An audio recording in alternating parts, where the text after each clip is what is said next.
ఈ చర్చా కార్యక్రమంలో పాల్గొంటూ అధ్యక్ష కొన్ని విషయాలు ఈ సభ ద్వారా ప్రజలందరికీ కూడా ఈ సందర్భంగా చెప్పాలనుకుంటా ఉన్నా అధ్యక్ష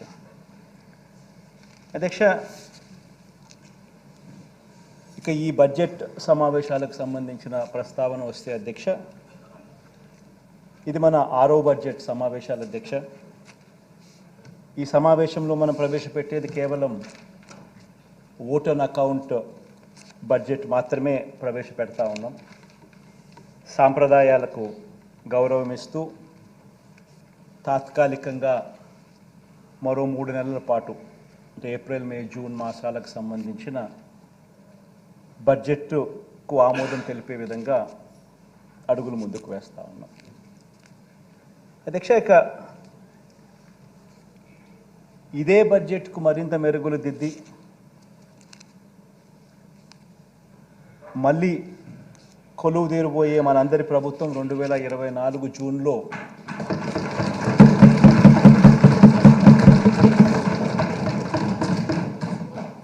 ఇదే సభలో అధ్యక్ష పూర్తిస్థాయి బడ్జెట్ను సమర్పిస్తుంది అని కూడా చెబుతూ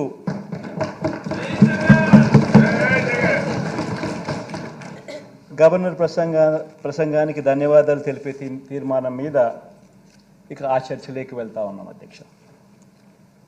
ఈ చర్చలో అధ్యక్ష 5 ప్రజా బడ్జెట్లు ప్రవేశపెట్టిన ప్రభుత్వం మీద అధ్యక్ష ప్రతిపక్షం వేస్తూ ఉన్న నిందలు, ఆ నిందలకు సంబంధించి వాస్తవాలు ఏమిటి అన్నది ఆ నిందలకు జవాబు చెబుతూ వాటికి సంబంధించిన నిందలవి ఏ రకంగా నిందలు అని చెప్పి తెలియజెప్పే కార్యక్రమంలో భాగంగా ఈ సభ ద్వారా రాష్ట్ర ప్రజలందరికీ కూడా కొన్ని విషయాలు చెప్పదలుచుకున్నాం అధ్యక్ష. ముందుగా అధ్యక్ష రాష్ట్ర ఆర్థిక వ్యవస్థకు సంబంధించి 5 సంవత్సరాలలో ఈ 5 సంవత్సరాలలో అధ్యక్ష మనం ఎదుర్కొన్న సవాళ్ళను ఒకసారి గమనిస్తే అధ్యక్ష, ఎందుకనంటే అధ్యక్ష మనం అధికారంలోకి వచ్చే టయానికల్లా ఒక జటిలమైన పరిస్థితుల మధ్య అధికారంలోకి వచ్చిన తర్వాత అధ్యక్ష మనం ఎదుర్కొన్న సవాళ్ళు అధ్యక్ష బహుశా ఎప్పుడూ కూడా ఊహించని విధంగా జరిగాయి. రాష్ట్ర ఆదాయాలు తగ్గడం, అనుకోకుండా ఖర్చులు పెరగడం, కోవిడ్ మహమ్మారి అనేది ఎప్పుడూ కూడా దేశంలో కూడా ఎప్పుడు కూడా నాకు తెలిసినంత వరకు, నాకు ఊహకు తెలిసినంత వరకు ఇటువంటి పరిస్థితులు ఏదైనా ఉంటాయన్నది కూడా ఊహించలేదు. మామూలుగా రాష్ట్ర ఆదాయాలు ఎప్పుడూ కూడా ఈ సంవత్సరం రాష్ట్ర ఆదాయం ఎంత ఉంటే మరుసటి సంవత్సరం వచ్చేసరికి ఆ రాష్ట్ర ఆదాయం ఒక 10%, 15% పెరిగే పరిస్థితులే ఉంటాయి తప్ప ఎప్పుడూ కూడా రాష్ట్ర ఆదాయం ఇంతుంటే నెక్స్ట్ సంవత్సరంకి వచ్చేసరికి రివర్స్ తగ్గడము అన్నది ఎప్పుడూ కూడా చూడలేదు అధ్యక్ష. అటువంటి విచిత్రమైన పరిస్థితులు చూసాం. కోవిడ్ మహమ్మారి దానివల్ల అనూహ్యంగా కొన్ని ఖర్చులు ప్రజల ఆరోగ్యపరంగా అయితేనేమి, ప్రజలను ఆదుకునే విషయంలో అయితేనేమి కొన్ని ఖర్చులు అనూహ్యంగా పెట్టాల్సిన దానికన్నా ఊహించిన దానికన్నా కూడా ఖర్చులు పెరిగిపోయిన పరిస్థితులు కూడా గమనించాం అధ్యక్ష. అదేవిధంగా అధ్యక్ష గమనించినట్లయితే అధ్యక్ష ఈ 5 సంవత్సరాలలో ఇంకా అనూహ్యమైన పరిస్థితులు ఏం చూసామని అంటే అధ్యక్ష కేంద్ర ప్రభుత్వం రాష్ట్రానికి ఇచ్చే పన్నుల వాటా అంటే డెవల్యూషన్స్ అంటాం, అంటే రాష్ట్రానికి హక్కుగా కేంద్రం వాళ్ళు కలెక్ట్ చేసిన ట్యాక్సుల గుండా రాష్ట్రానికి రావాల్సిన వాటా, ఈ రాష్ట్రానికి సంబంధించి ఈ కేంద్ర ప్రభుత్వం రాష్ట్రానికి ఇచ్చే ఈ పన్నుల వాటా అంటే ఈ డెవల్యూషన్స్ కూడా అధ్యక్ష మన 5 సంవత్సరాలు ఈ 5 సంవత్సరాల పీరియడ్ కనుక గమనించినట్టయితే అధ్యక్ష ఆ డెవల్యూషన్స్ కూడా తగ్గాయి. అంటే దానికి ముందు 5 సంవత్సరాలు చంద్రబాబు నాయుడు గారి పాలనలో ఉన్న 5 సంవత్సరాలతో ఈ 5 సంవత్సరాల పరిస్థితి ఏమిటి అని గమనిస్తే కేంద్రం నుంచి రావాల్సిన డెవల్యూషన్స్ కూడా మన రాష్ట్రానికే కాదు అన్ని రాష్ట్రాలకు కూడా రాష్ట్రానికి వచ్చే డెవల్యూషన్స్ కూడా తగ్గిన పరిస్థితుల్లో ఈ రాష్ట్రం ప్రయాణం చేసిందని కూడా మనం చూసిన పరిస్థితులు అధ్యక్ష. అదే రకంగా అధ్యక్ష, రాష్ట్రానికి అత్యంత కీలకమైన వ్యవసాయము, విద్య, మహిళా సాధికారత ఇటువంటి రంగాల మీద అధ్యక్ష గత ప్రభుత్వ విధానాల వల్ల రాష్ట్రం మీద దాని ఇంపాక్టు, ప్రజల మీద దాని ఇంపాక్టు ఎంత తీవ్ర స్థాయిలో దాని పడింది అటువంటి పరిస్థితుల్లో కూడా మనం ప్రయాణం చేస్తూ రాష్ట్రాన్ని 5 సంవత్సరాలలో ఈ ముందుకు నడపవలసిన పరిస్థితి వచ్చింది అధ్యక్ష. ఇక 4వది అధ్యక్ష, రాష్ట్ర విభజన తర్వాత ఇప్పటికీ కూడా అధ్యక్ష మనం ఎదుర్కొంటున్న ఇబ్బందులు మనల్ని ఇప్పటికి కూడా ఇప్పటికి కూడా మనల్ని వెంటాడుతూ ఉన్న రెవెన్యూ లోటు, ఇవన్నీ కూడా ఈ 5 సంవత్సరాలలో అనూహ్య పరిస్థితుల మధ్య ఇటువంటి అన్ని పరిస్థితులను అధిగమించి ఈ 5 సంవత్సరాలలో ఒక గొప్ప పాలన చేయగలిగాము అని చెప్పి కూడా గర్వంగా కూడా చెప్పగలను అధ్యక్ష. ఇక నేను చెప్పిన ఈ 4 అంశాలకు సంబంధించి అధ్యక్ష ఒకసారి గమనించినట్లే అయితే అధ్యక్ష, కోవిడ్ అధ్యక్ష, ఈ కోవిడ్కి సంబంధించి ఈ కోవిడ్ కారణంగా అధ్యక్ష ఈ 2 ఆర్థిక సంవత్సరాలు ప్రపంచంతో పాటు మనం కూడా అధ్యక్ష అనేక సవాళ్ళను ఎదుర్కోవాల్సిన పరిస్థితి వచ్చింది అధ్యక్ష. రాష్ట్ర ఆదాయాలు దాదాపుగా 66,000 కోట్ల రూపాయలు మనం కోల్పోయాం అధ్యక్ష ఈ 2 సంవత్సరాలలో. కోవిడ్కి సంబంధించి ఈ 3 సంవత్సరాలు 2019 నుంచి 2022 వరకు, 2019 నుంచి 2022 వరకు ఈ 3 సంవత్సరాలు ఒకసారి గమనించినట్టయితే అధ్యక్ష, రాష్ట్రానికి సంబంధించిన ఆదాయాలు మనకు రావాల్సిన ఆదాయాలు దాదాపుగా 66,116 కోట్ల రూపాయలు నష్టపోయిన పరిస్థితి మనం కనపడతా ఉంది అధ్యక్ష. అదే అధ్యక్ష ఒకసారి గమనించినట్లయితే అధ్యక్ష ఈ స్లైడ్ కూడా ఒకసారి చూస్తే కంపౌండెడ్ యాన్యువల్ గ్రోత్ రేట్ అంటే రాష్ట్రం ఇంతకుముందు 2015 నుంచి 2019 అంటే గత పాలనలో రాష్ట్రంలో స్టేట్ ట్యాక్స్ రెవెన్యూస్ ఏ రకంగా పెరిగాయి అని చెప్పి చూస్తే రాష్ట్రంలో పెరిగిన స్టేట్ ట్యాక్స్ రెవెన్యూస్ దాదాపుగా 13.29% ప్రతి సంవత్సరం compounded annual growth rate tax revenues పెరుగుతూ పోతూ ఉన్నాయి. అంటే నేను అంటా ఉన్నాను నాకు అధ్యక్ష, రాష్ట్రంలో ఆదాయం ట్యాక్స్ రెవెన్యూస్ ఈ సంవత్సరం ఇంత ఉంది అని అంటే రేపు సంవత్సరం పెరిగేదే కానీ తగ్గేది ఎక్కడా ఉండదు అని చెప్పి ఆ రకంగా గత 5 సంవత్సరాల గత 5 సంవత్సరాలు చూస్తే స్టేట్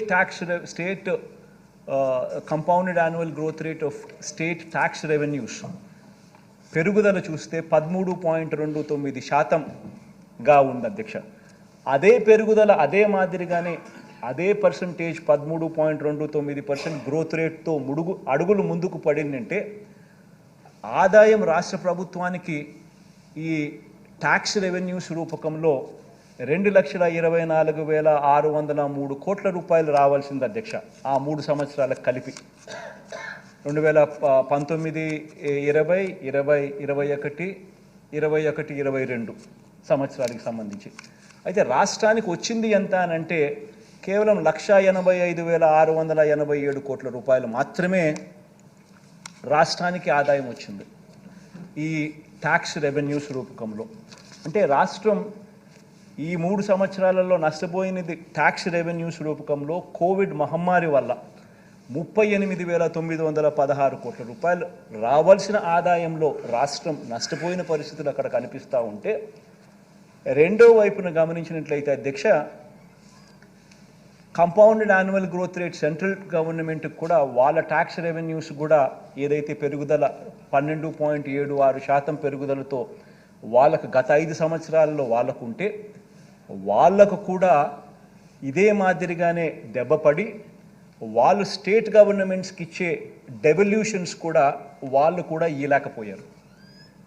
అనుకున్న మేరకు వాళ్ళు కూడా ఇవ్వలేకపోయిన పరిస్థితుల కారణంగా వాళ్ళకు ఆ పరంగా కూడా చూస్తే 27,200 కోట్ల రూపాయలు ఆ రకంగా మనకు డెవల్యూషన్స్లో మామూలు పరిస్థితుల్లో అయితే కేంద్ర ప్రభుత్వం నుంచి మనకు రావాల్సిన డెవల్యూషన్స్ మనకు రావాల్సిన డబ్బులు కేంద్రం నుంచి మన వాటాగా రావాల్సిన డబ్బులు కూడా మనం కోల్పోవడం జరిగింది. ఆ రెండు పరంగా చూస్తే 66,116 కోట్ల రూపాయలు రాష్ట్ర ఆదాయాలు మనకు నష్టపోయిన పరిస్థితులు ఈ 3 సంవత్సరాల కాలంలో మనం క్లియర్ కట్గా కనిపిస్తూ ఉంది అధ్యక్ష. ఇలా కోల్పోయిన ఆదాయంలో అధ్యక్ష సొంత పన్నుల రాబడి ఉంది, అలాగే కేంద్ర పన్నులలో రావాల్సిన వాటా కూడా రెండు కూడా ఉంది అధ్యక్ష. ఆదాయాలు కోల్పోవడం, ఖర్చుల భారం పెరగటం, తద్వారా అప్పులు పెరగటం, ఇవన్నీ కూడా ఒక గొలుసు కట్టగా ప్రపంచంలోని దాదాపు అనేక దేశాల ఆర్థిక వ్యవస్థలను కుదిపేయడం కూడా మనం అంతా కూడా గమనించాం.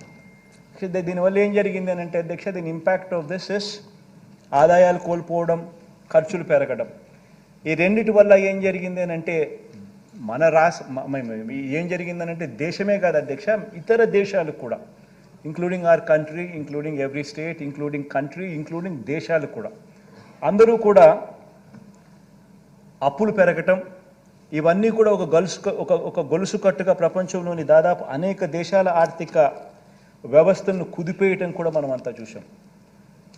మన దేశంలో కూడా చాలా రాష్ట్రాలు, మన రాష్ట్రం గురించి తర్వాత చెప్తాను ఎంత మెరుగ్గా మనం చేశామన్నది. బట్ దీని కారణం, దీని రామిఫికేషన్స్ ఏమిటి అని అంటే ఆదాయాలు కోల్పోవడం, ఖర్చులు పెరగటం, తద్వారా అప్పులు పెరగటం, ఇవన్నీ కూడా ఒక గొలుసు కట్టుగా ప్రపంచంలోని దేశమే కాకుండా ప్రపంచంలోని అన్ని దేశాల పరిస్థితి కూడా అదే అయింది. అలాంటి పరిస్థితుల్లో అధ్యక్ష కేంద్ర ప్రభుత్వానికి సంబంధించిన గుణాంకాలు కూడా ఒకసారి మనం అంతా కూడా గమనికలో తీసుకుంటే, కేంద్ర ప్రభుత్వం అధ్యక్ష 2013-14లో అధ్యక్ష వాళ్ళకు సంబంధించిన డెట్ టు జీడిపి రేషియో, అంటే వాళ్ళకు సంబంధించిన డెట్ టు జీడిపి రేషియో 2013-14లో అది 50% ఉంటే అధ్యక్ష, వారు అనుసరించిన విధానాల వల్ల దాన్ని 2018-19 సంవత్సరానికి వచ్చేసరికి డెట్ టు జీడిపి రేషియోను తగ్గించగలిగారు. 50% 2013-14 ఉంటే 48% దాన్ని తీసుకొని రాగలిగారు. రకరకాల పద్ధతుల్లోనూ, రకరకాల ఫిస్కల్ డిసిప్లినరీ మెజర్స్ తీసుకుంటూ, మేనేజ్ చేసుకుంటూ. కానీ ఎప్పుడైతే ఈ కోవిడ్ వచ్చిందో అప్పుడు నువ్వు గమనించినట్టయితే అధ్యక్ష 2019-20 మీరు ఒకసారి గమనించినట్టయితే చూస్తే ఏకంగా 2019-20 48 కాస్త 58 నుంచి 61% ఏకంగా డెట్ టు జీడిపి కేంద్ర ప్రభుత్వానికి సంబంధించి పెరుగుదల కనిపిస్తూ ఉంది. అంటే ఏకంగా డెట్ టు జీడిపి ఏకంగా 48% నుంచి ఏకంగా 61%కి పోయి ఇవాళకి కూడా 2023-24లో కూడా 57%లో అది ఈ రోజుకి కూడా ప్రయాణం కనిపిస్తూ ఉంది అధ్యక్ష. ఇక రెండో అంశం అధ్యక్ష, కేంద్ర ప్రభుత్వం రాష్ట్రానికి ఇచ్చే పన్నుల వాటా కూడా ఒకసారి గమనించినట్టయితే అధ్యక్ష, స్లైడ్ నెంబర్ 3 మా, కేంద్ర ప్రభుత్వం రాష్ట్రానికి ఇచ్చే పన్నుల వాటా కూడా గమనించినట్టయితే అధ్యక్ష, ఇది కూడా కొన్ని బాధను కలిగించే అంశం మనకు కనిపిస్తుంది అధ్యక్ష. 2015 నుంచి 2019 మధ్యలో గమనించినట్టయితే అధ్యక్ష, కేంద్ర ఆర్థిక సంఘం సిఫార్సు 42% రాష్ట్రాలకు కేంద్ర పన్నుల వాటా కింద ఇవ్వాలి అని చెప్పి సిఫార్సు చేస్తే, కేంద్ర ప్రభుత్వం రాష్ట్రాలకు ఆ పీరియడ్లో అధ్యక్ష 35% మేరకు ఇచ్చింది.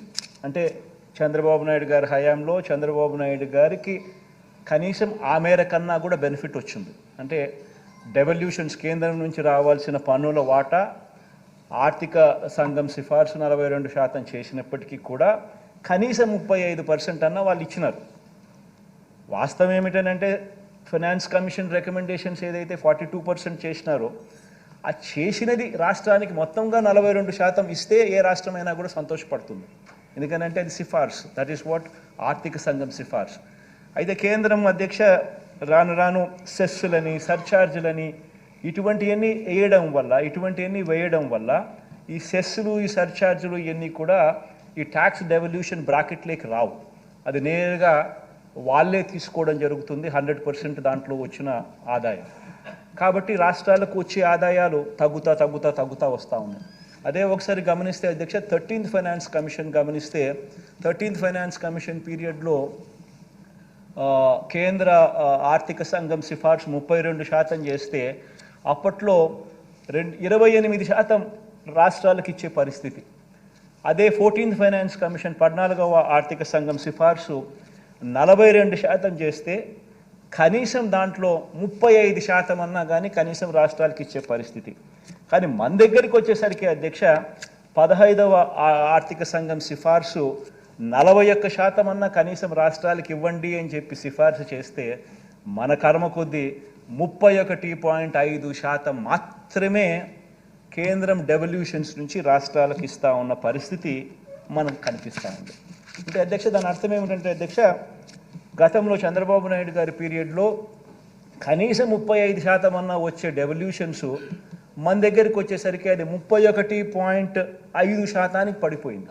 అంటే 35 నుంచి 1.5% పడిపోవడం అంటే 10% డ్రాప్. అంటే ఆ డెవల్యూషన్స్లో కూడా మనకు గతంలో చంద్రబాబు నాయుడు గారి హయాంలో డెవల్యూషన్స్ ఎంతైతే వచ్చినాయో ఆ డెవల్యూషన్స్ కూడా మనకు రాని పరిస్థితిలో రాష్ట్రాన్ని మనం నడపవలసిన క్లిష్టమైన పరిస్థితులు పరిస్థితులు మనం నడిపాము అని చెప్పడానికి చూపిస్తా ఉన్న డేటా అధ్యక్ష.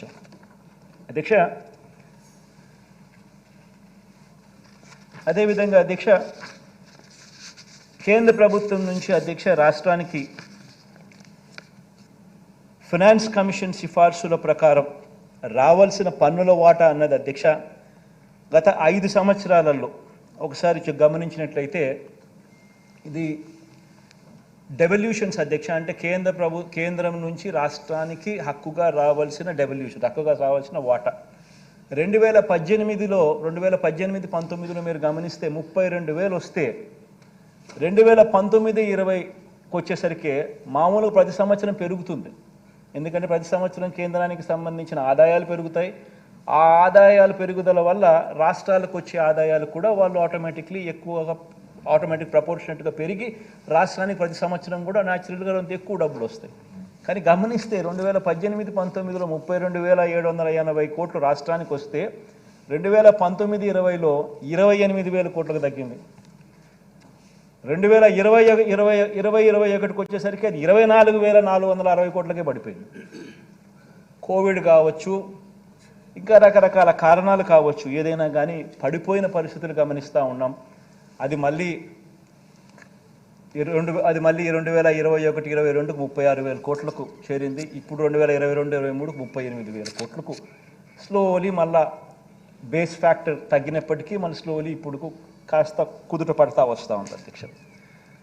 అదే మాదిరిగా గమనిస్తే ఫైనాన్స్ కమిషన్ సిఫార్సు ప్రకారం రావాల్సిన పన్నుల వాటా అనేది గత అధ్యక్ష 2014-19 మధ్య జిఎస్డిపిలో కూడా అంటే స్టేట్ గ్రాస్ డొమెస్టిక్ ప్రోడక్ట్ రాష్ట్రానికి సంబంధించిన జిఎస్డిపిలో కూడా స్థూల ఉత్పత్తిలో కూడా అప్పట్లో 3.7%గా మనకు వచ్చే పరిస్థితి నుంచి 2019 నుంచి 2023 మన పీరియడ్కి వచ్చేసరికి రాష్ట్ర స్థూల ఉత్పత్తిలో 2.92% పడిపోయినట్టుగా కూడా కనిపిస్తూ ఉంది అధ్యక్ష. అంటే మనకు రావాల్సిన డెవల్యూషన్స్ కూడా ఆ మాదిరిగా పడిపోయిన పరిస్థితులు కనిపిస్తూ ఉన్నాయి అధ్యక్ష. ఇక 3వ అంశం అధ్యక్ష, రాష్ట్రానికి అత్యంత కీలకమైన విద్య, వ్యవసాయం, మహిళా సాధికారత వంటి కీలక రంగాల అధ్యక్ష గత ప్రభుత్వ విధానాల వల్ల ఎలా ఇవన్నీ కూడా కుదేలైపోయిన పరిస్థితులు ఎలా ఉన్నాయి అని చెప్పి కూడా గమనించినట్టయితే అధ్యక్ష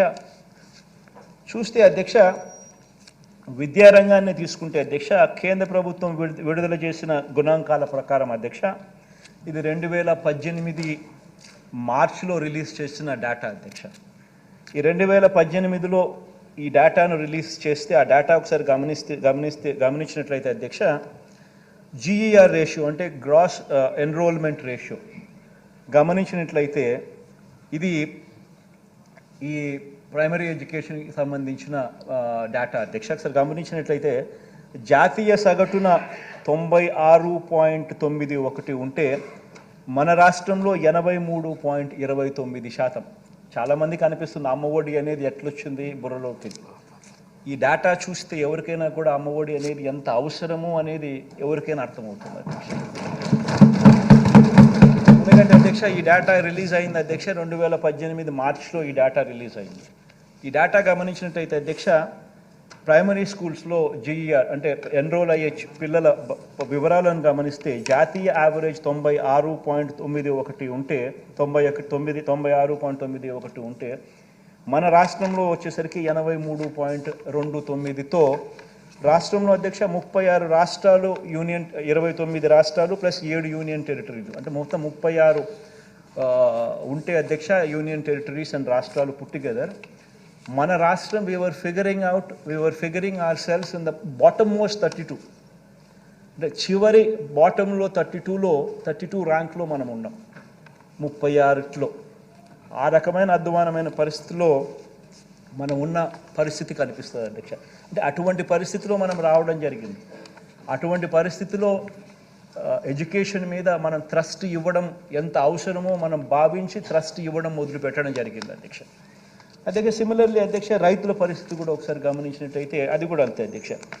87,612 కోట్ల రూపాయల అధ్యక్ష రుణాలన్నీ కూడా రైతులందరికీ కూడా మొదటి సంతకంతోనే తాను మాఫీ చేస్తాను, బ్యాంకుల్లో పెట్టిన బంగారం నేను ఇంటికి రావాలి అని అంటే చంద్రబాబు ముఖ్యమంత్రి కావాలి అని చెప్పి రకరకాలుగా టీవీలలో అడ్వర్టైజ్మెంట్లు వేయడము, ప్రతి చోట కూడా అబద్ధాలతో మోసాలతో మీటింగులు పెట్టడం, ఇవన్నీ చెప్పి ఏ రకంగా మోసం చేసి లాస్ట్కి 87,612 కోట్ల రూపాయలు రైతులు ఈయన కట్టద్దు అని అంటే కట్టకపోవడం వల్ల అవి తడిచి మూపుడైపోయిన పరిస్థితులు కనిపిస్తూ ఉన్నాయి.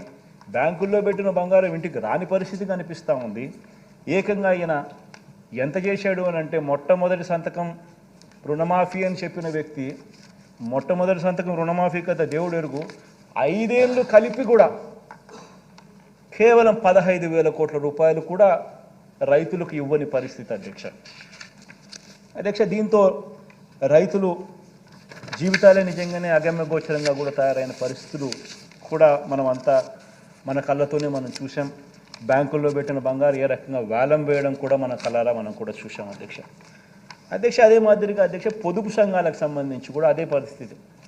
మహిళలకు సంబంధించి మహిళ ఆర్థిక స్వావలంబనకు సంబంధించి 14,205 కోట్ల రూపాయలు పొదుపు సంఘాల రుణాలన్నీ మాఫీ చేస్తానని చెప్పడం, మాఫీ చేయకపోగా 2016 అక్టోబర్ నుంచి 0 వడ్డీ అనే పథకాన్ని సైతం ఆకచెల్లెమ్మలకు ఇవ్వకుండా అది కూడా రద్దు చేసేయడం, వీటి అన్నిటి ద్వారా ఏకంగా పొదుపు సంఘాలకు సంబంధించిన ఎన్పిఏస్ అండ్ అవుట్ స్టాండింగ్స్ ఆకచెల్లెమ్మలకు దాదాపుగా 18% ఎగబాకిన పరిస్థితులు మనం అంతా చూసాం.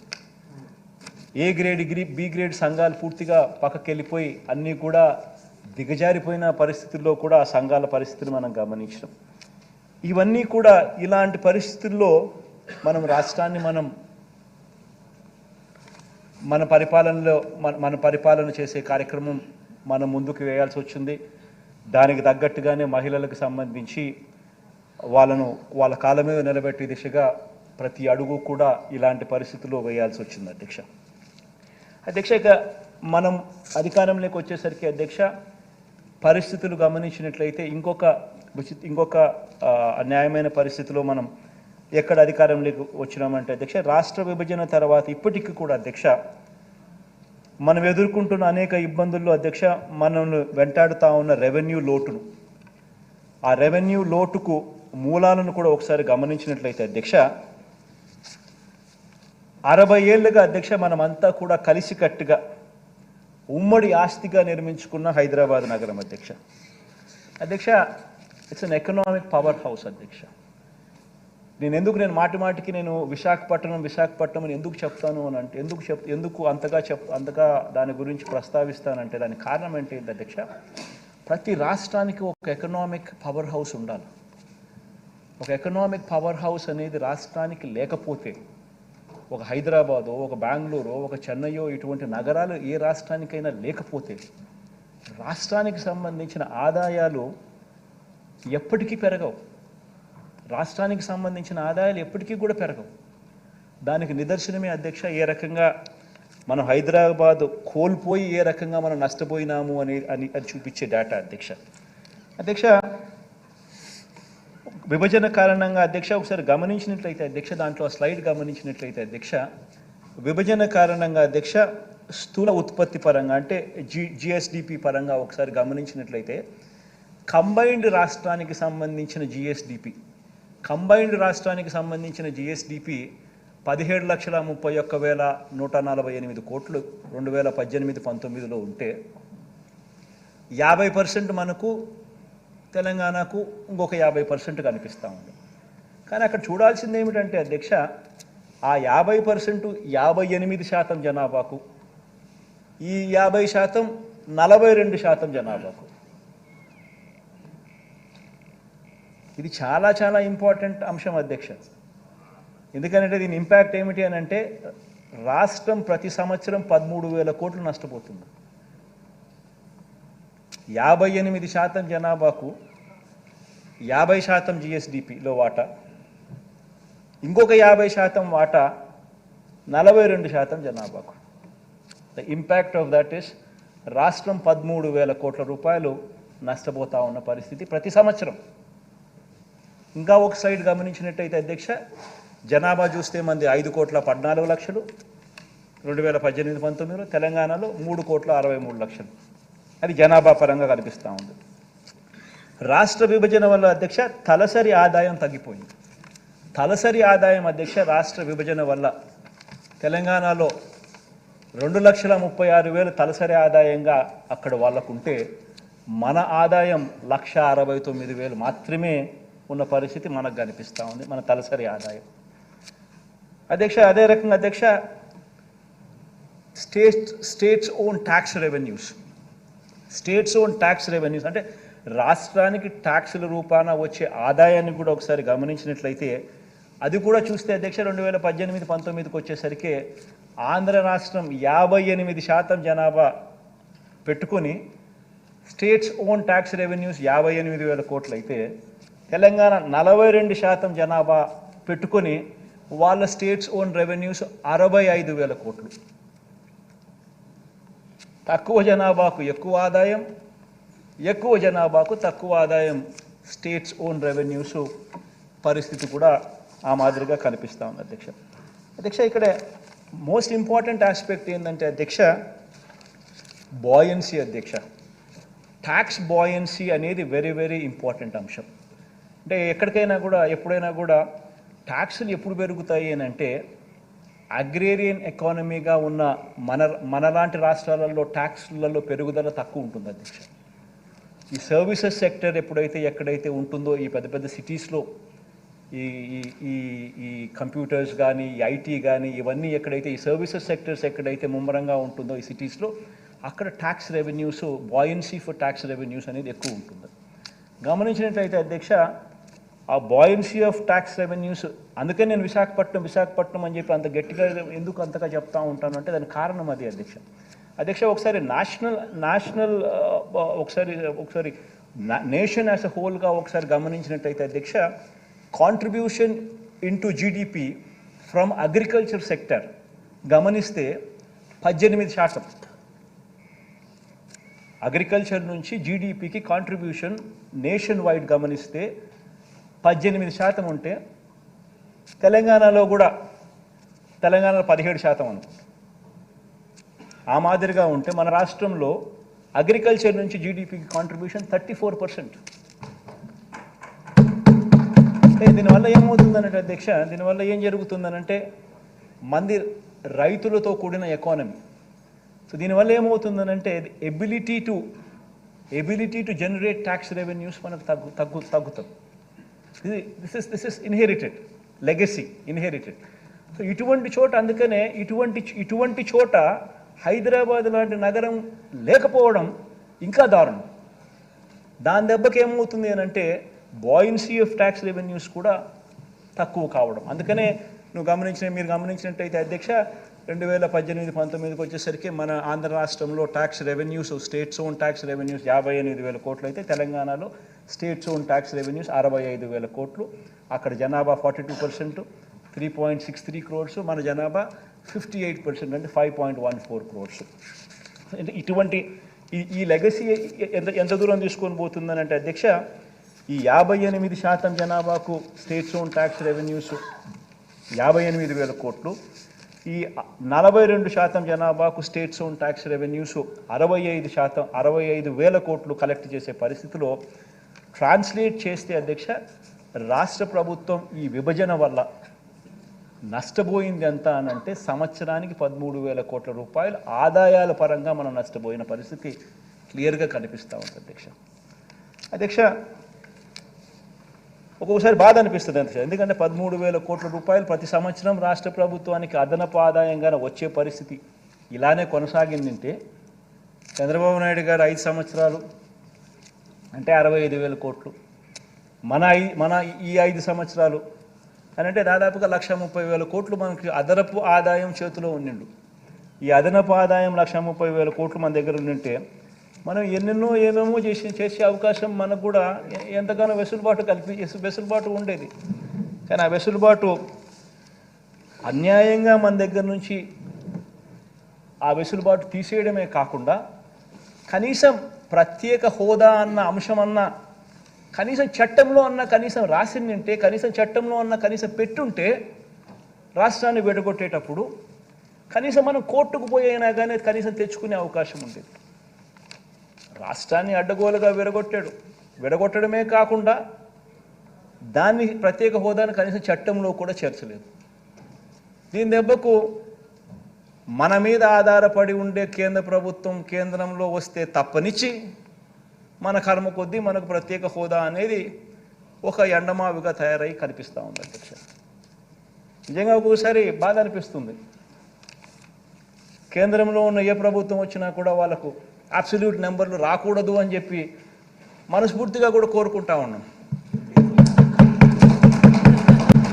కనీసం మన సపోర్ట్తో అన్న డిపెండ్ అయ్యే ప్రభుత్వం వచ్చింది అని అంటే కనీసం ప్రత్యేక హోదా అన్న ఇస్తారేమో అని ఆశ.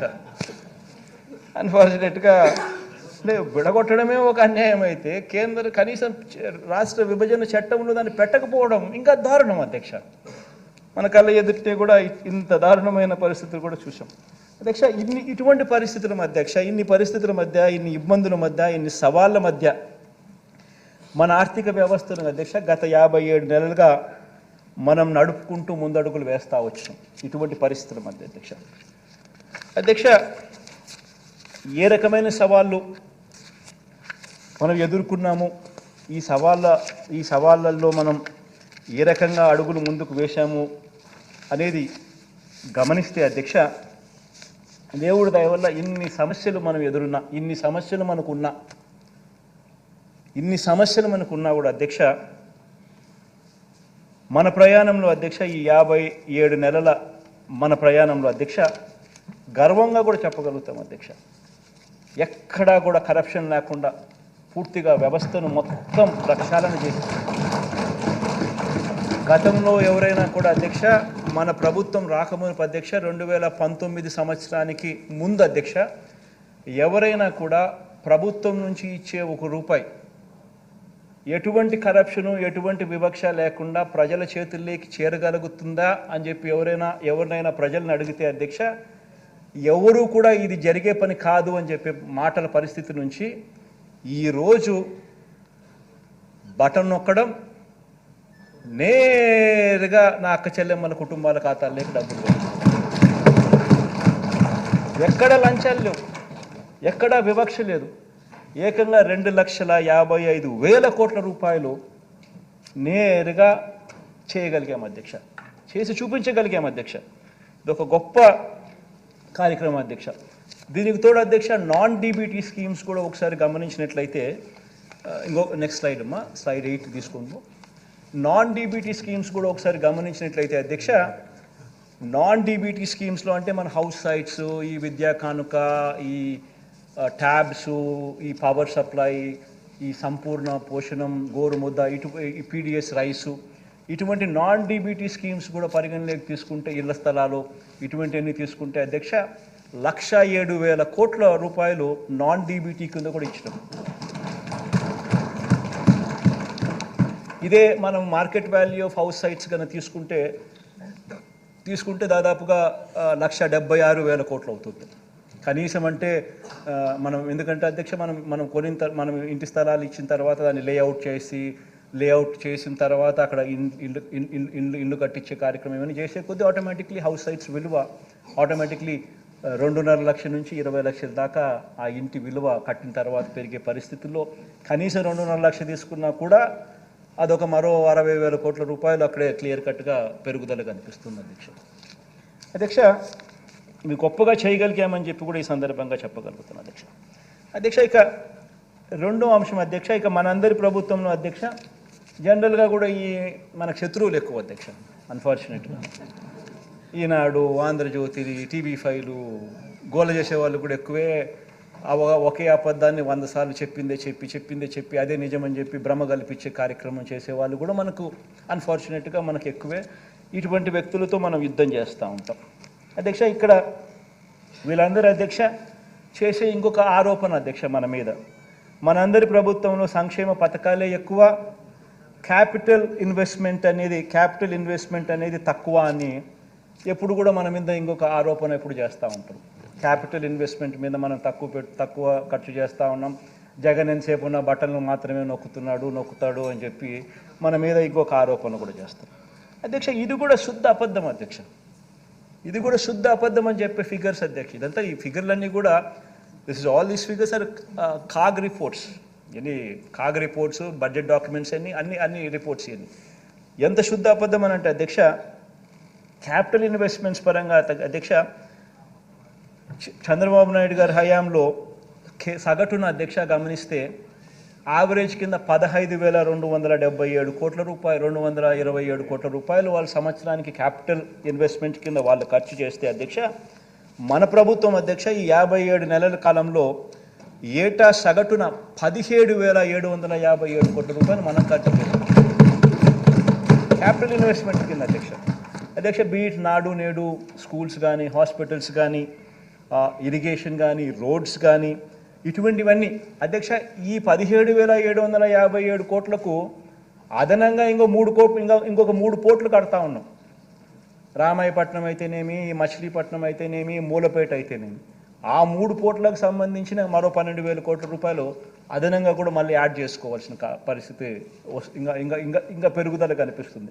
ఆ 12,000 కోట్లలో కూడా ఖర్చు చేయడం ఆల్రెడీ మొదలుపెట్టాం.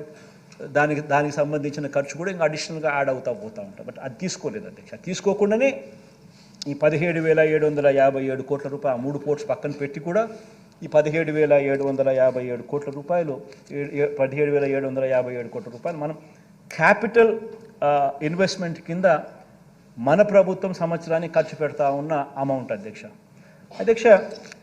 ఇంకొక ప్రధానమైన మన మీద మనకు పడని వాళ్ళు, మనకు గిట్టని వాళ్ళు, the so called Eenadu, the so called Andhrajyothi, the so called TV5 ఎవరైతే ఈ అబద్ధాల బ్యాచ్ ఎవరైతే ఉన్నారో అధ్యక్ష వీళ్ళు మన మీద చేసే ఇంకొక ఆరోపణ అధ్యక్ష మనం రాష్ట్ర ప్రభుత్వం ఎక్కువ అప్పులు చేసిందని, రాష్ట్ర ప్రభుత్వం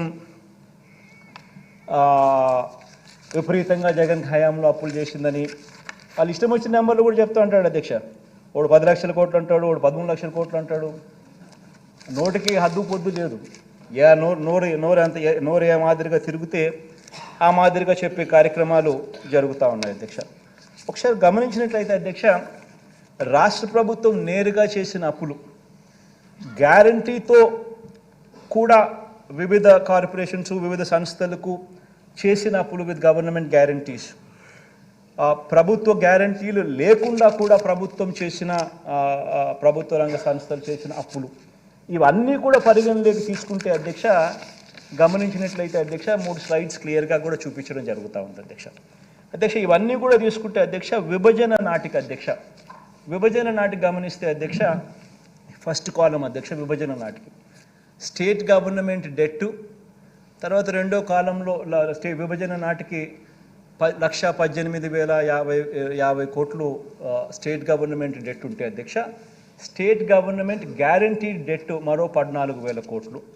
మొత్తంగా చూస్తే debt state government debt, state government guaranteed debt రెండు కలిపితే 1,32,000 రాష్ట్ర విభజన టయానికి ఉంటే చంద్రబాబు నాయుడు గారు మే 2019 అంటే తను దిగిపోయేసరికి మే 2019లో ఆయన దిగిపోయాడు అధ్యక్ష. మన ప్రభుత్వం వచ్చింది జూన్లో వచ్చినాం. మనం వచ్చేదాకా కూడా చంద్రబాబు నాయుడు హయాంలో ఒకసారి గమనించినట్టయితే తర్వాత 1,32,000 non government guarantee det of public sector undertakings అవి కూడా కలుపుకుంటే అధ్యక్ష ఇంకొక 21,000 కూడా అది కూడా కలుపుకుంటే టోటల్గా ఏ రకమైన నువ్వు ఏ భూతద్దం వేసినా ఏం మ్యాగ్నిఫైయింగ్ లెన్స్ పెట్టి ఏం ఎతికినా ఏమున్నా కానీ స్టేట్ గవర్నమెంట్ డెట్ కానీ స్టేట్ గవర్నమెంట్ గ్యారంటీ డెట్ కానీ స్టేట్ గవర్నమెంట్ గ్యారంటీ లేకుండా తెచ్చిన డెట్ కానీ పబ్లిక్ సెక్టర్ అండర్టేకింగ్స్ తెచ్చిన డెట్ కానీ ఏది తీసుకున్నా కూడా అధ్యక్ష రాష్ట్ర విభజన టయానికల్లా 1,53,000 కోట్లు డెట్ ఉంటే చంద్రబాబు నాయుడు గారి హయాం దిగిపోయే టయానికి 4,12,288 కోట్ల రూపాయలు చేసి దాన్ని ఆయన దిగిపోయాడు. అంటే 1,53,000 కోట్లను కాస్త 4,12,288 కోట్ల రూపాయలు చేర్చి ఆయన దిగిపోతే మనం 4,12,000 కోట్ల రూపాయలు డెట్తో మన ప్రయాణం ప్రారంభించాం. ఇప్పుడు అది 7,03,000 కోట్లకు డెట్ కనిపిస్తూ ఉంది.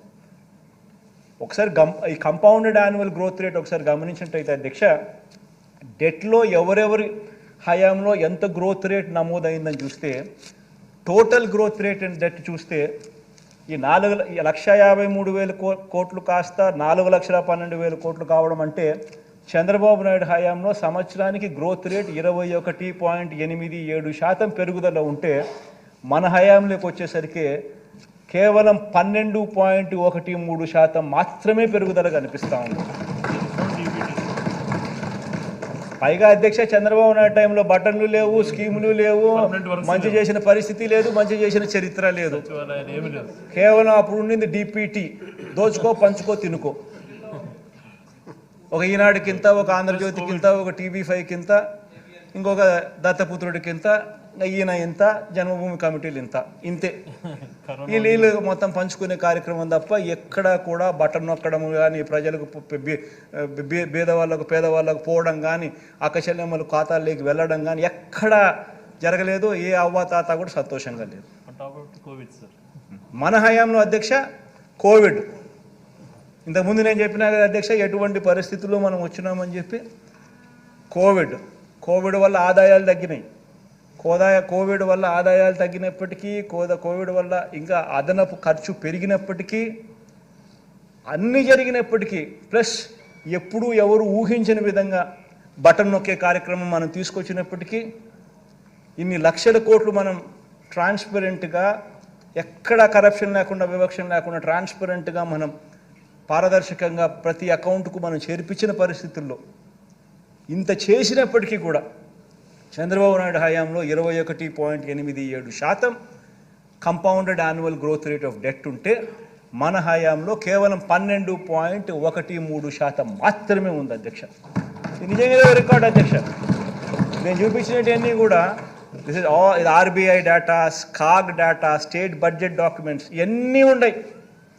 ఎక్కడా కూడా దీంట్లో అవాస్తవాలు ఏం లేవు. అసెంబ్లీ ముందర ప్రవేశపెడుతున్నాం. స్టేట్ డెట్టే చూసుకుంటే అధ్యక్ష మామూలుగా స్టేట్ డెట్ అంటారు. State government debt, state government guarantee debt అని యూజువల్గా ఆ రెండు మాత్రమే పరిగణలోకి తీసుకుంటారు. ఆ రెండు మాత్రమే యూజువల్గా పరిగణలోకి తీసుకున్నా కూడా అక్కడ కూడా చూసుకుంటే 1,32,000 రాష్ట్ర విభజన అప్పుడు మనకు అప్పులుంటే రాష్ట్ర విభజన నుంచి చంద్రబాబు నాయుడు గారు దిగిపోయే మే 2019 నాటికి 3,31,000 కోట్లకు పెరిగింది. అంటే 20.17% కంపౌండెడ్ యాన్యువల్ గ్రోత్ రేట్ అయితే మన హయాంలో అదే చంద్రబాబు నాయుడు గారి పీరియడ్కు మన హయాంకు ఒకసారి గమనించినట్టయితే పెరుగుదల కేవలం 14.94% మాత్రమే పెరుగుదల కనిపించే పరిస్థితి మనకు కనిపిస్తూ ఉంది అధ్యక్ష. అధ్యక్ష ఇక్కడ మరో విషయం ఏమిటంటే అధ్యక్ష రాష్ట్ర ప్రభుత్వం అధ్యక్ష గత 5 సంవత్సరాల అధ్యక్ష కేంద్ర ఆర్థిక సంఘం సూచించిన పరిమితికి అధ్యక్ష మించి చేసిన అప్పులు. ఇది కూడా మనం ఏందంటారా, ఇది కూడా ఈ గిట్టని వాళ్ళందరూ కూడా విపరీతంగా ఆయన అప్పులు చేస్తూ ఉన్నాడు, విపరీతంగా తీసుకొచ్చేస్తున్నాడు, విపరీతంగా అది తీసుకొస్తున్నాడు, ఇది తీసుకొస్తున్నాడు, ఇది చెప్పడం లేదు, అది చెప్పడం లేదు, ఇష్టం వచ్చినట్టుగా మన మీద ఆరోపణలు చేసేవాళ్ళు మాట్లాడతాడు. ఈనాడు ఒకడు, ఆంధ్రజ్యోతి ఒకడు, ఆ TV5 ఒకడు, ఆ చంద్రబాబు నాయుడు ఒకడు, వీళ్ళు కాక సొగం తెలిసి సొగం తెలియని కొంతమంది ఆయన అనుంగ బ్యాచ్. ఇదంతా కూడా ఈ కౌరవ సైన్యంలో భాగస్తులుగా వీళ్ళంతా మిగతా వాళ్ళు కూడా మాట్లాడుతుంటారు. అధ్యక్ష, ఇక్కడ గమనించినట్టయితే అధ్యక్ష, తెలుగుదేశం ప్రభుత్వం హయాంలో అధ్యక్ష 2014-19 మధ్య కేంద్ర ఆర్థిక సంఘం అధ్యక్ష పరిమితులకు మించి చేసిన అప్పులు చంద్రబాబు నాయుడు గారి హయాంలో 28,457 కోట్లు కనిపిస్తూ ఉన్నాయి. అధ్యక్ష, మీరు గమనించినట్లయితే ఫిజికల్ డెఫిసిట్ అంటే రాష్ట్ర ప్రభుత్వం తీసుకొచ్చిన అప్పులు. Physical deficit as a percentage of GSDP అంటే వాళ్ళు ఎంత పర్సంటేజ్ బారో చేసినారు అని. Physical deficit as recommended by finance commission అంటే ఫైనాన్స్ కమిషన్ రికమెండేషన్స్ ఏమిటి అని. Physical deficit as permitted by recommendations, finance commission recommendations ప్రకారం what is the permitted number అని చెప్పి. చంద్రబాబు నాయుడు హయాంలో పర్మిటెడ్ నెంబరు వర్సెస్ రాష్ట్ర ప్రభుత్వం తీసుకొచ్చిన డెట్టు గమనించినట్టయితే ప్రతి సంవత్సరము ఎక్సెస్సే. ఆ ఎక్సెస్ కాస్త ఆ 5 సంవత్సరాల పీరియడ్ 2014 నుంచి 2014-15 నుంచి 18-19 దాకా గమనిస్తే ప్రతి సంవత్సరం ఆ ఎక్సెస్ ఓవర్ బారోయింగ్ కింద ట్రాన్స్లేట్ అయ్యి ఆ ఓవర్ బారోయింగ్ 28,457 కోట్ల రూపాయలు ఆయన పీరియడ్లో 5 సంవత్సరాలలో ఓవర్ బారోయింగ్ చేస్తే ఫిజికల్ డెఫిసిట్ నామ్స్కు కన్నా చెప్పిన సిఫార్సుల కన్నా ఫైనాన్స్ కమిషన్ చెప్పిన ఫిజికల్ డెఫిసిట్ నామ్స్ ప్రకారం చేయాల్సిన దానికన్నా కూడా వీళ్ళు ఎక్కువగా చేస్తే, ఫిజికల్ బారోయింగ్ లిమిట్స్ కన్నా ఎక్కువగా బారో చేస్తే 28,457 కోట్లు వాళ్ళు బారో చేస్తే మన హయాంలో అధ్యక్ష ఆ ఫిజికల్ డెఫిసిట్ రికమెండేషన్స్కు మనం ఫిజికల్ డెఫిసిట్ పరంగా మనం బారో చేసిన అమౌంట్ ఈ రెండింటిని కంపేర్ చేస్తే ఈ 5 సంవత్సరాలలో 366 కోట్లు మనకు రికమెండేషన్ చేసిన దానికన్నా తక్కువ బారో చేసిన పరిస్థితులు కనిపిస్తూ ఉన్నాయి.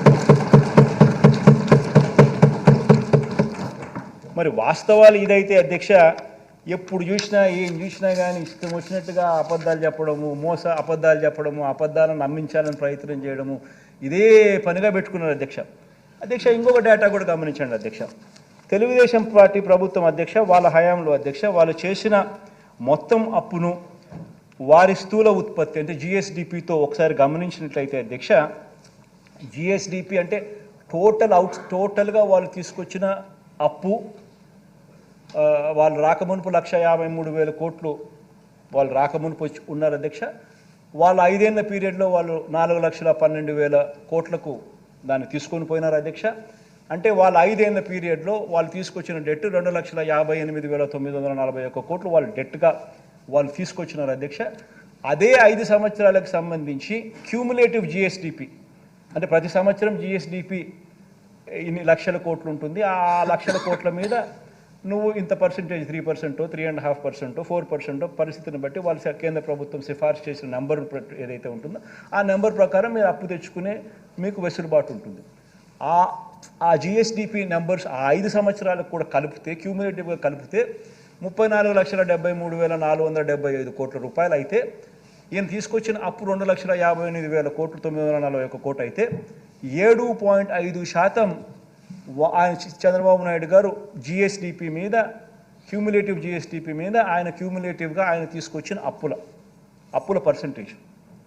అదే టైంలో కేంద్ర ప్రభుత్వం అధ్యక్ష ఆ 5 సంవత్సరాలలో కేంద్ర ప్రభుత్వం వాళ్ళ GDP మీద వాళ్ళు తీసుకొచ్చిన అప్పులు కాస్త అప్పులు ఎంత అని గమనిస్తే సెంట్రల్ గవర్నమెంట్ బారోయింగ్ 3.6% ఉంటే స్టేట్ గవర్నమెంట్ బారోయింగ్ 7.5% కింద చూపిస్తారు. 7.5% అయితే మన హయాంలోకి వచ్చేసరికి కేంద్ర ప్రభుత్వం కోవిడ్ అయితేనేమి రకరకాల కారణాలు అయితేనేమి సెంట్రల్ గవర్నమెంట్ బారోయింగ్స్ కూడా దేశవ్యాప్తంగా ప్రపంచవ్యాప్తంగా పెరిగినట్టే కేంద్ర ప్రభుత్వం కూడా వాళ్ళ అప్పుల పర్సంటేజ్ 6.5% ఆఫ్ దేర్ GDP ఈ 5 సంవత్సరాల GDP నెంబర్స్ క్యూములేటివ్లో వాళ్ళు బారో చేసింది 6.5% అయితే మనం బారో చేసింది only 5.2% of our GSDP 5 years cumulative balance. So ఏ రకంగా చూసినా కూడా ఏ స్టాండర్డ్లో గమనించినా కూడా అప్పుల పరంగా కానీ గవర్నెన్స్ పరంగా కానీ ఫిస్కల్ మేనేజ్మెంట్ పరంగా కానీ ఏ పరంగా చూసినా కూడా గత ప్రభుత్వానికి మన ప్రభుత్వానికి ఎంత వ్యత్యాసం ఉంది అని చెప్పడానికి ఈ డేటా ఎంతో ఉపయోగపడుతుందని చెప్పి కూడా ఈ సందర్భంగా చెప్పడానికి నేను సంతోషపడుతున్నాను, గర్వపడతా ఉన్నాను అధ్యక్ష. అసలు యాక్చువల్గా ఈ మాదిరిగా పరిపాలన చేయగలుగుతామని చెప్పి నిజంగా ఎవరు ఊహించని విధంగా మన ఆయన అంటాడు 14 ఏళ్ళు ముఖ్యమంత్రిగా నేను పరిపాలన చేసినా నాకు ఎంతో ఎక్స్పీరియన్స్ ఉందని చెప్పి. ఎందుకు ఉందా అధ్యక్ష ఎక్స్పీరియన్స్? ఎవరికి అర్థం కాదు. కొట్టుకునేదానికి తప్ప ఎందుకు సరిపోదు. మాకేం ఎక్స్పీరియన్స్ లేకపోయినా కానీ ఈ రకమైన నెంబర్స్తో ఈ రకమైన ఫిగర్స్తో we are showcasing that how best we can ఈ మాదిరిగా ఎలా పరిపాలన చేయగలుగుతామని మేము చూపిస్తూ ఉన్నాం అధ్యక్ష. నిజాలు ఇలా ఉంటే అధ్యక్ష, మన ప్రభుత్వం మీరు గమనించినట్టయితే అధ్యక్ష, ఆ 5 సంవత్సరాల పీరియడ్లో మన ప్రభుత్వం 2,91,000 కోట్లు మనం అప్పు చేస్తే ఈ 2,91,000 కోట్ల అప్పును వాడు 13 లక్షల కోట్లు అంటాడు, వాడు 10 లక్షల కోట్లు అంటాడు. వాళ్ళ ఇష్టం ఏదైతే అది దాన్ని చెప్పుకుంటూ పోతా ఉన్నాడు అధ్యక్ష. ఈ 14 ఏళ్ళు సీఎంగా అధ్యక్ష తాను చేసింది ఏమిటనంటే అధ్యక్ష, చంద్రబాబు నాయుడు గారు సీఎంగా 14 సంవత్సరాలు ఉన్నా కూడా తాను చేసింది ఏమిటి అధ్యక్ష, కుటుంబాలకు ఏమీ చేయలేదు. ఏ ఒక్క కుటుంబానికి కూడా పలానా మంచి తాను చేయగలిగినాడు, పలానా మంచి తాను చేసినాడు అని ఎక్కడా కూడా చెప్పుకునే పరిస్థితి లేదు అధ్యక్ష. నేను ఈ మధ్యకాలంలోనే నా లాస్ట్ 2 స్పీచ్లలో కూడా చెప్తా ఉన్నా, ప్రతి ఇంటికి వెళ్ళమని చెప్తా ఉన్నా, ప్రతి ఇంటికి వెళ్ళి అడగమని చెప్తా ఉన్నా, 10 సంవత్సరాల బ్యాంక్ అకౌంట్ తీసుకోమని చెప్తా ఉన్నా. ఆ ఇంట్లో ఉన్న ఆ లబ్ధిదారుడు, ఆ ఇంట్లో ఉన్న ఆ అక్క చెల్లెమ్మలు 10 సంవత్సరాల వాళ్ళ బ్యాంక్ అకౌంట్ వాళ్ళే తీసుకుని చంద్రబాబు నాయుడు 5 సంవత్సరాల బ్యాంక్ అకౌంట్ డీటెయిల్స్ మన 5 సంవత్సరాల మన పరిపాలనలో ఉన్న బ్యాంక్ అకౌంట్ డీటెయిల్స్ వాళ్ళనే చూడమని చెప్తా ఉన్నాం. చంద్రబాబు నాయుడు గారు 5 సంవత్సరాల కాలంలో కనీసం ₹1 అయినా వాళ్ళ బ్యాంక్ అకౌంట్కు చేరిందా అని చెప్పి వాళ్ళని అడగమని చెప్తా ఉన్నాం. అదే ఈ ప్రభుత్వ హయాంలో, మన ప్రభుత్వ హయాంలో ఎన్ని లక్షల రూపాయలు ఆ బ్యాంక్ అకౌంట్లో లేక డబ్బులు పడిందో వాళ్ళనే అడగమని చెప్తా ఉన్నాం, వాళ్ళనే గమనించమని అడుగుతాం అధ్యక్ష. బాబు చేసిన ఆ అప్పుల్లో అధ్యక్ష, మరి అదే రాష్ట్రం అదే బడ్జెట్, కేవలం మారిందల్లా ఒక ముఖ్యమంత్రి మాత్రమే మారాడు అధ్యక్ష. మరి అదే రాష్ట్రం అదే బడ్జెట్ అయినప్పుడు కేవలం మారిందల్లా ఒక ముఖ్యమంత్రి మాత్రమే మార్పు మాత్రమే జరిగినప్పుడు, అప్పుల గ్రోత్ రేటు కూడా అప్పటికంటే ఇప్పుడు తక్కువ ఉన్నప్పుడు, మరి ఎందుకు ఈ ప్రభుత్వ హయాంలో ఎందుకు ఈ మాదిరిగా ప్రతి అక్కచెల్లెమ్మ కుటుంబానికి ఇంత మంచి జరిగింది? ఎందుకు గత 5 సంవత్సరాల్లో చంద్రబాబు నాయుడు గారి హయాంలో మనకన్నా ఎక్కువ అప్పులు చేసి కూడా, గ్రోత్ రేట్ ఆఫ్ అప్పులు మనకన్నా కూడా ఎక్కువ చేసి కూడా ఎందుకు చంద్రబాబు నాయుడు గారు చేయలేకపోయారు అని చెప్పి ప్రతి ఒక్కరూ కూడా ఆలోచన చేయాలని చెప్పి ఈ సభ ద్వారా ప్రజలందరినీ కూడా కోరుతా ఉన్నారు అధ్యక్ష. ఆ డబ్బులన్నీ ఎవరి జోబీలేకపోయాయి అని చెప్పి కూడా ప్రజలందరూ ఆలోచన చేయాలి అధ్యక్ష. ఈరోజు నేను గర్వంగా కూడా చెప్తా ఉన్నాను, ఆధార్ నెంబర్తో సహా బ్యాంక్ అకౌంట్ డీటెయిల్స్ సహా చెప్తా ఉన్నాను. 2,55,000 కోట్ల రూపాయలు ఎవరెవరికి ఇచ్చినాము, ఏ ఆధార్ నెంబరు, ఏం బ్యాంక్ అకౌంటు, ఏం డీటెయిల్స్ అని చెప్పగలుగుతా ఉన్నాం. మరి చంద్రబాబు నాయుడు గారి హయాంలో ఎందుకు చేయలేకపోయాడు? ఈ డబ్బులన్నీ ఎవరి జోబీ లేకపోయాయి? ఈనాడికి ఎంత పోయింది, ఆంధ్రజ్యోతికి ఎంత పోయింది, TV5కి ఎంత పోయింది, చంద్రబాబుకి ఎంత పోయింది, జన్మభూమి కమిటీస్కి ఎంత పోయింది, దత్తపుత్రుడికి ఎంత ఇచ్చినాడు? ఇవన్నీ కూడా ప్రజలు ఆలోచన చేయమని చెప్పి నేను కోరుతా ఉన్నాను అధ్యక్ష.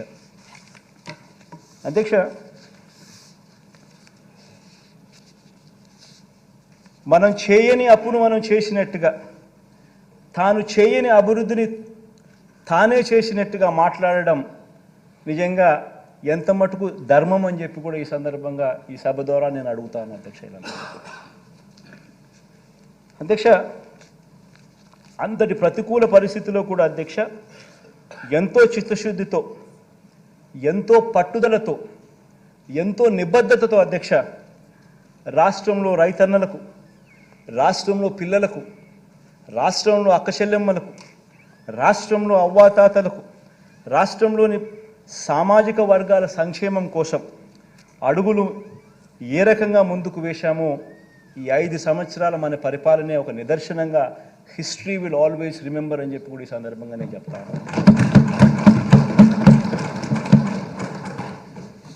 అధ్యక్ష, ఇవన్నీ నిజాలే అయిన అధ్యక్ష, ఇవన్నీ కూడా నిజాలే అయిన అధ్యక్ష, కేంద్ర ప్రభుత్వం నుంచి వస్తాయన్న నిధులు ఆశించినంతగా రాకపోయిన అధ్యక్ష, బాబు చేసిన వల్లమాలిన అప్పులను, ఆ అప్పులకు సంబంధించిన వడ్డీలు అసలు కట్టుకుంటూ కూడా అధ్యక్ష, మరో వంక కోవిడ్ కారణంగా దాదాపు 2 ఆర్థిక సంవత్సరాలు పూర్తిగా ఆదాయాలు తగ్గి ఖర్చులు పెరిగిన పరిస్థితులు ఉన్నప్పటికీ అధ్యక్ష ఏ కారణము చూపించలేదు. ఇవన్నీ కారణాలు ఉన్నాయి అని చెప్పి ఎగరగొట్టడానికి అన్ని కారణాలు చూపించి ఏది కూడా ఎవరికి కూడా మంచి చేసే విషయంలో ఎక్కడా కూడా ఎగరగొట్టలేదు అధ్యక్ష. ఎన్ని కారణాలున్నా కూడా, ఎన్ని ఇబ్బందులున్నా కూడా, ఎన్ని అవస్థలున్నా కూడా ప్రతి పేదవాడి ముఖంలో చిరునవ్వును చూడాలనే ఈ ప్రభుత్వం అడుగులు ముందుకు వేసింది అని చెప్పి చెప్పడానికి గర్వపడతాను. ఇచ్చిన ప్రతి మాట అధ్యక్ష నిలబెట్టుకుంటూ ఏకంగా 99% హామీలను మేనిఫెస్టోలో చెప్పినటువన్నీ కూడా అమలు చేసి ప్రతి మేనిఫెస్టోను కూడా ప్రతి ఇంటికి తీసుకుని పోయి దాన్ని చూపిస్తూ ఈరోజు ఆశీస్సులు అందుకుంటా ఉన్న ప్రభుత్వం మనది మాత్రమే అని చెప్పడానికి కూడా గర్వపడతాను అధ్యక్ష. కాబట్టి అధ్యక్ష, ఇంటింటి ఆర్థిక వ్యవస్థను మనం మార్చగలిగాం. పేద కుటుంబాలకు వీలైనంత అండగా నిలబడగలిగాం. పేదలకు అందించే ప్రతి రూపాయిని కూడా అధ్యక్ష వారి తలరాతను మార్చే విధంగా, వారి భవిష్యత్తును మార్చే విధంగా, వారి పిల్లలు పేదరికం నుంచి బయటకు వచ్చే విధంగా ప్రతి రూపాయిని కూడా అధ్యక్ష బాధ్యతతో ఖర్చు పెడుతూ, బాధ్యతతో వాళ్ళకి ఇస్తూ హ్యూమన్ క్యాపిటల్ను మీద పెట్టుబడిగా పెడతా వచ్చినాం అధ్యక్ష. అధ్యక్ష మీరే ఆలోచించండి అధ్యక్ష, మీరే ఆలోచన చేయమని అడుగుతా ఉన్నాను. ఇక్కడ ఉన్న వాళ్ళందరినీ కూడా ఆలోచన చేయమని అడుగుతా ఉన్నాను. ప్రజలందరూ కూడా దీన్ని చూస్తూ ఉన్న ప్రజలందరూ కూడా ఆలోచన చేయమని కోరుతా ఉన్నాను. ఏ ప్రభుత్వం అయినా కూడా 5 సంవత్సరాలలో 5 సంవత్సరాల పాలన చేసి 5 సంవత్సరాలలో ప్రజలకు చెడు చేసిందని కానీ, మంచి చేయలేదని కానీ, మేనిఫెస్టోలో ఇచ్చిన వాగ్దానాలు అమలు చేయలేదని కానీ ప్రతిపక్షం నమ్మితే నిజంగా నమ్మితే అలాంటి పరిస్థితుల్లో అధికార పార్టీని ఎదుర్కోవడానికి ప్రతిపక్షాలన్నీ ఏకం కావాల్సిన అవసరం ఏముంది అధ్యక్ష?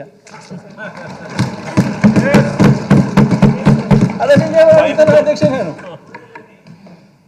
ఏకం కావాల్సిన అవసరం ఏముంది అధ్యక్ష?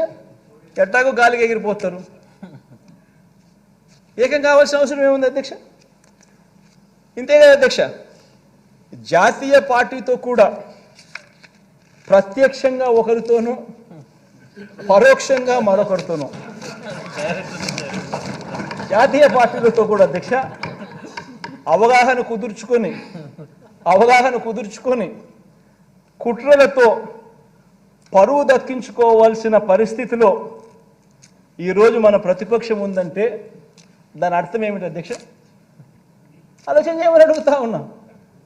ఇంతమందిని ఏకం చేసి ఇన్ని కుట్రలు పన్ని, ఇన్ని ఈనాడు, ఆంధ్రజ్యోతి, TV5, ఇంతమంది, ఇన్ని పార్టీలు, ఇన్ని కుట్రలు, ఇన్ని కుతంత్రాలు, ఇన్ని పొత్తులు, ఆ పక్క చూస్తే అర్జునుడు ఒకడు. ఆలోచన చేయమని అడుగుతాను అధ్యక్ష. ప్రతిపక్షం బలపడలేదు అధ్యక్ష. అభివృద్ధి చేసిన అధికార పార్టీకి తిరుగు లేదు అధ్యక్ష. దీని అర్థం ఇదే అధ్యక్ష, దీని అర్థం ఇదే. అందుకనే ఇవన్నీ జరుగుతూ ఉన్నాయి అధ్యక్ష. ప్రజల్లో వారు లేరు కాబట్టి ప్రతిపక్షం కుట్రలను, పొత్తులను ఆశ్రయించింది అధ్యక్ష. పొత్తులతో పాటు అబద్ధాలని, మోసాల్ని కూడా నిజంగా ఆశ్రయించడం అన్నిటికన్నా దారుణం అధ్యక్ష. అందుకనే ఈ మధ్య కాలంలో చంద్రబాబు నాయుడు గారు కొత్త వాగ్దానాలతో కొత్త గారడీలు చేస్తూ ఉన్నాడు. అసలు ఎక్కడా లేని కొత్త వాగ్దానాలు అధ్యక్ష. ఈ వాగ్దానాల గురించి మాట్లాడే ముందు అధ్యక్ష ఒక్క విషయం, ప్రతి ఇంట్లో ప్రతి పేద కుటుంబం ప్రతి ఒక్క కుటుంబం కూడా ఆలోచన చేయమని చెప్పి కోరుతా ఉన్నా. దీని గురించి ఈ వాగ్దానాల గురించి చంద్రబాబు చేసిన వాగ్దానాల గురించి మాట్లాడే ముందు అధ్యక్ష ప్రతి విషయం కూడా ఆలోచన చేయమని అడుగుతాను. ప్రతి ఒక్కరు ఆలోచన చేయమని అడుగుతా ఉన్నాను. చంద్రబాబుకు ఎన్నేళ్ళని? చంద్రబాబు నాయుడు వయసు 75. అది వెరీ ఇంపార్టెంట్ అధ్యక్ష. చంద్రబాబు రాజకీయాల్లోకి వచ్చి ఎన్నేళ్ళు అయింది అధ్యక్ష? 45 ఏళ్ళు అధ్యక్ష.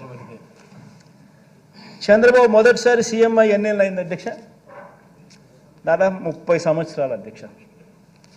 మరి ఇన్నేళ్ల తర్వాత కూడా అధ్యక్ష, ఇన్ని సంవత్సరాల తర్వాత కూడా 3 సార్లు సీఎం అయిన తర్వాత కూడా అధ్యక్ష, 3 సార్లు సీఎం అయిన తర్వాత కూడా అధ్యక్ష, ఇంకా ఇప్పటికి కూడా ఇంకా ఇది చేశా కాబట్టి నాకు ఓటేయండి అని ఆయన నోట్లో నుంచి రావడం లేదు అధ్యక్ష. ఇప్పుడు కూడా ఏమంటున్నాడు అధ్యక్ష, నాకు మరోసారి ఛాన్స్ ఇస్తే నేను అది చేస్తా ఇది చేస్తా అని చెప్తున్నాడు అధ్యక్ష. ఈ రోజుకి కూడా అధ్యక్ష ప్రతి పేద కుటుంబం అధ్యక్ష, ప్రతి సమావేశంలో ప్రతి ఒక్కరూ కూడా ఈ విషయంగా ఆలోచన చేయాలి, ఈ విషయంగా చర్చ జరగాలి అధ్యక్ష. ఇన్నేళ్ల తర్వాత కూడా చంద్రబాబు గారి పేరు చెబితే ఇన్ని సంవత్సరాల తర్వాత 3 సార్లు ముఖ్యమంత్రి, 14 ఏళ్ళు ముఖ్యమంత్రిగా పరిపాలన చేశాడు. ఇంతకుముందు నేను చెప్పినట్టుగా 75 ఏళ్ళ వయసు, 45 ఏళ్ళ రాజకీయ జీవితం, 30 ఏళ్ల కిందట నేను ముఖ్యమంత్రి అయినాడు. ఇన్ని సంవత్సరాల తర్వాత ఈ రోజుకి కూడా చంద్రబాబు పేరు చెబితే గుర్తుకొచ్చే కనీసం ఒక్క స్కీమ్ అయినా ఉందా అని చెప్పి ప్రతి ఒక్కరూ ఆలోచన చేయాలి. ఆయన పేరు చెప్తే అధ్యక్ష, ఆయన పేరు చెప్తే ఈ రోజుకి కూడా గుర్తుకొచ్చే ఒక్క స్కీము లేదు. కానీ ఆయన పేరు చెబితే మాత్రం ఇవాళటికి కూడా గుర్తుకొచ్చేది ఇవాళటికి కూడా అధ్యక్ష ఎన్టీ రామారావును వెన్నుపోటు ఎవడు పొడిచాడు అని అంటే గుర్తుకొచ్చే పేరు ఫస్ట్ చంద్రబాబు నాయుడు. ప్రజలను ఎవరు వెన్నుపోటు పొడిచారంటే గుర్తుకొచ్చే పేరు చంద్రబాబు నాయుడు. అక్క చెల్లెమ్మలను ఎవరు వెన్నుపోటు పొడిచారంటే గుర్తుకొచ్చే చంద్రబాబు నాయుడు. 2000 రూపాయల నిరుద్యోగ భృతి తర్వాత ఇవ్వకోకుండా ఎగరగొట్టింది ఎవరంటే ఇప్పటికీ చంద్రబాబు. బ్యాంకుల్లో పెట్టిన బంగారం రైతులకు ఇప్పిస్తానని చెప్పింది ఎగరగొట్టింది ఎవరంటే చంద్రబాబు. రైతులకు రుణమాఫీ అని చెప్పి ఎగరగొట్టింది ఎవరంటే ఇప్పటికీ చంద్రబాబు. గుర్తుకొచ్చేటివి అధ్యక్ష ఇవన్నీ, నేను చెప్పేటివన్నీ కూడా అధ్యక్ష. బాబు పేరు చెప్తే అధ్యక్ష గుర్తుకొచ్చే స్కీము ఒకటంటే ఒకటైనా ఉందా అని అడుగుతా ఉన్నాను. ప్రతి కుటుంబంలోనూ ఈ చర్చ జరగాలి అధ్యక్ష. బాబు చంద్రబాబు అధ్యక్ష మీ సామాజిక వర్గాలకు చేసిన మేలు ఏమన్నా ఉందా అని కూడా ప్రతి సామాజిక వర్గంలో కూడా చర్చ జరగాలి అధ్యక్ష. ఎందుకంటే ప్రతి సామాజిక వర్గాన్ని మోసం చేశాడు. అసలు ఆయన మేనిఫెస్టో వచ్చింది అని అంటే అధ్యక్ష ఇంతలా బుక్ వస్తుంది. ఆ బుక్లో ఒక్కొక్క పేజీలో ఒక్కొక్క సామాజిక వర్గానికి ఇన్ని హామీలను పెడతాడు. ఎన్నికలు అయిపోయిన తర్వాత ఆ బుక్ ఆ మేనిఫెస్టో ఎక్కడికి పోతుందంటే చెత్తబుట్టలోకి వెళ్ళిపోతుంది. ఆ మేనిఫెస్టో ఎక్కడుందని చెప్పి నెట్లో ఎతికినా కూడా ఎక్కడ కనిపించదు. కనీసం నెట్లో కూడా దాన్ని కనపడకుండా చేసేస్తారు. ఏ సామాజిక వర్గానికి కూడా తను చేసింది ఏమిటి అని అంటే కూడా కనీసం చెప్పుకునేదానికి ఏమీ లేని అధ్వానమైన పరిస్థితిలో ఆయన పాలన సాగింది. ప్రతి ఇంట్లో ఈ చర్చ జరగాలి అధ్యక్ష. బాబు పేరు చెప్తే అధ్యక్ష ఏ గ్రామానికైనా తాను వెళ్ళి ఇన్ని సంవత్సరాలు ముఖ్యమంత్రి ఇన్ని బ్యాక్గ్రౌండ్ అంతా చెప్పిన, 75 ఏళ్ళ వయసు అని చెప్పినాను, 30 ఏళ్ళు కిందట ముఖ్యమంత్రి అని చెప్పినాను, 3 సార్లు ముఖ్యమంత్రి అయినాడు అని చెప్పినాను, 14 ఏళ్ళు పాలన అని చెప్పినాము. ఇన్ని చెప్పిన తర్వాత అధ్యక్ష ఏ గ్రామంలో అయినా కూడా ఆయన అక్కడికి వెళ్ళి నిలబడి నా హయాంలో నా ప్రభుత్వంలో ఇది నేను చేశా అని చెప్పి అనుకుంటే కనీసం ఒకటన్నా ఒక బిల్డింగ్ అన్నా కనిపిస్తుందని అడుగుతున్నా. ఒక స్కూలు కనిపించదు, ఒక హాస్పిటల్ కనిపించదు, ఒక బిల్డింగ్ కనిపించదు. పైగా స్కూళ్ళన్నీ నిర్వీర్యం.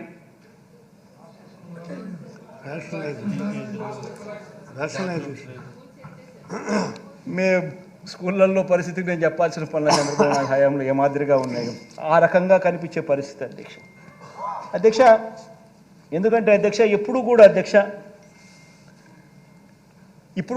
ఈ మనిషి ఇప్పుడు కూడా ఈ మనిషి గురించి ఎందుకు ఇంతగా నేను చెప్పాల్సి వచ్చిందంటే ఇప్పుడు కూడా అధ్యక్ష మరోసారి అలాంటి అబద్ధాలు, మరోసారి అలాంటి మోసాలతో మళ్ళీ మరో మేనిఫెస్టో అని చెప్పి ఆయన ముందుకు వస్తూ ఉన్నాడు అధ్యక్ష. ఈ మనిషిని నమ్మడం అంటే ఏమిటంటే అధ్యక్ష, బంగారు కడియం బహుమతిగా ఇస్తానని ఊబులోకి దింపి మనుషులను తినేసే కథలో పులి మాదిరిగా కొత్త ఎర్రలతో ఈ పెద్ద మనిషి బయలుదేరాడు అధ్యక్ష. ఈ మనిషిని నమ్మితే ఆ పులి కథే గుర్తుకొస్తుంది అధ్యక్ష. అబద్ధాలు చెప్పేటప్పుడు అధ్యక్ష బాబదారిద్ర్యం ఎందుకు అన్నది బాబు సిద్ధాంతం అధ్యక్ష. అబద్ధాలు చెప్పేటప్పుడు బావ దారిద్ర్యం ఎందుకు అనేది ఆయన సిద్ధాంతం అధ్యక్ష. ఏమైనా చెప్పేసి ఇట్లా అబద్ధాలు చెప్పేటప్పుడు ఏముంది, 1,00,000 అయితేనేమి, 1,00,00,000 అయితేనేమి, యాడైనా చెప్పేసి అది ఆయన సిద్ధాంతం అధ్యక్ష. నమ్మినవాడు మునుగుతాడు, నమ్మించిన వాడు దోచుకోగలుగుతాడు. ఇది ఆయన సిద్ధాంతం అధ్యక్ష.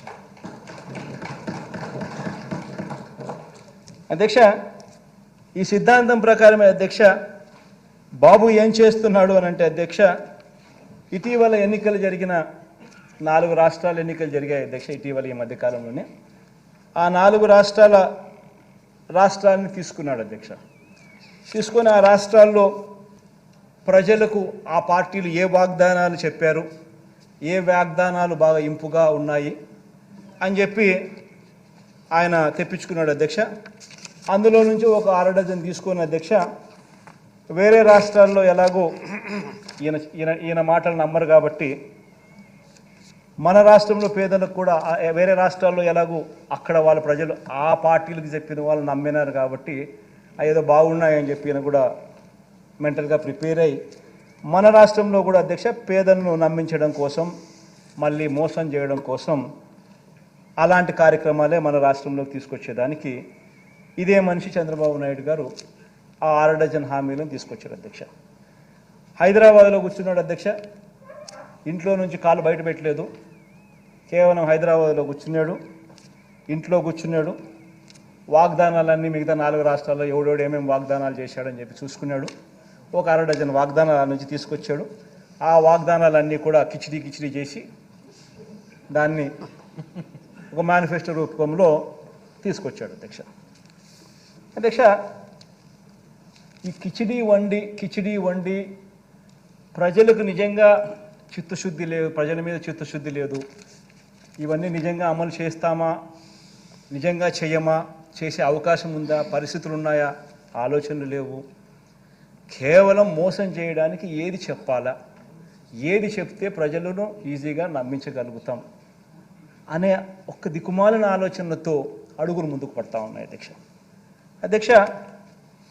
మరో వంక అధ్యక్ష, అంతకుముందే అధ్యక్ష పేదలకు సంక్షేమ పథకాలు జగన్ ఎక్కువగా ఇచ్చేస్తున్నాడని, ఇది నిజంగా దిస్ ఇస్ వెరీ ఇంపార్టెంట్ అధ్యక్ష.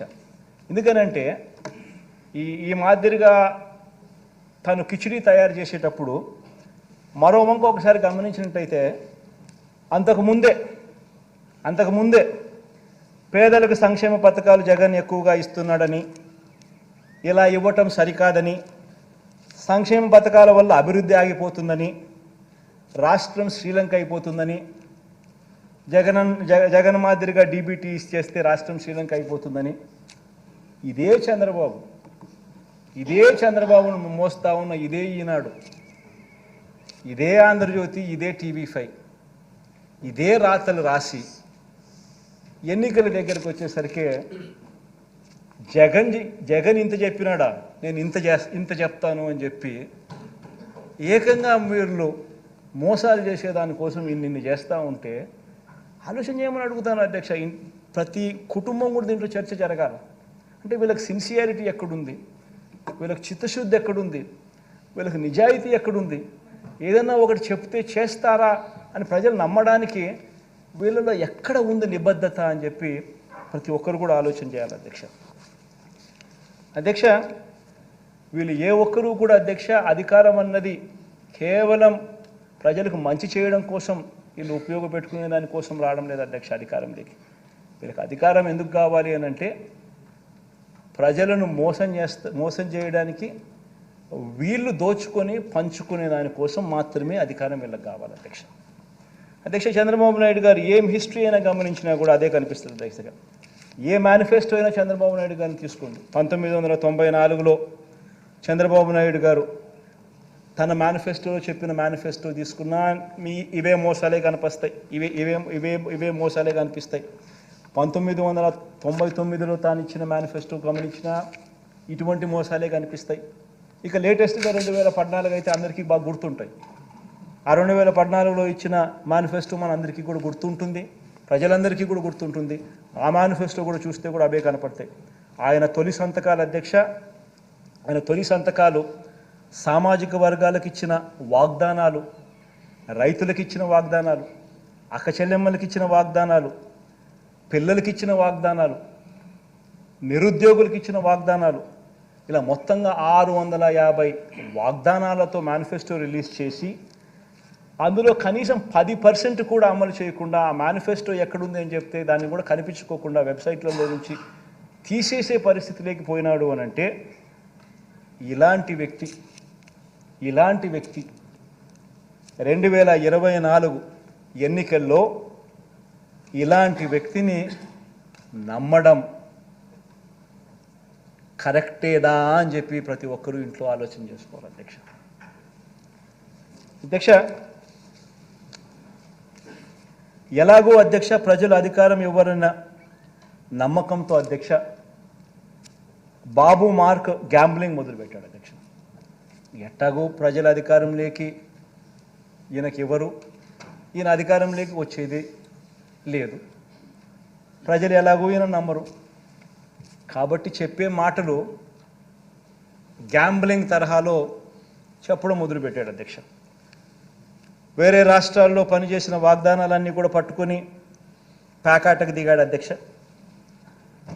రాష్ట్రం శ్రీలంక అయిపోతుందని చెప్పిన అదే నోటితోనే ఆయన చేస్తున్న ఈ గ్యాంబ్లింగ్ వ్యవహారంలో అధ్యక్ష 6 వాగ్దానాలను తాను ఈ మధ్యకాలంలో చెప్పాడు. ఈ 6 వాగ్దానాలు కూడా ఓన్లీ శాంపుల్. ఈ 6 వాగ్దానాలు ఇంకా ఈ 6 వాగ్దానాలకు ఇంకా అదనపుగా చాలా వస్తాయి అని చెప్పి కూడా చెప్పాడు అధ్యక్ష. అధ్యక్ష, నేను ఒకసారి ఇక్కడ ప్రతి ఒక్కరికి కూడా ఆలోచన చేయమని అడుగుతా ఉన్నాను.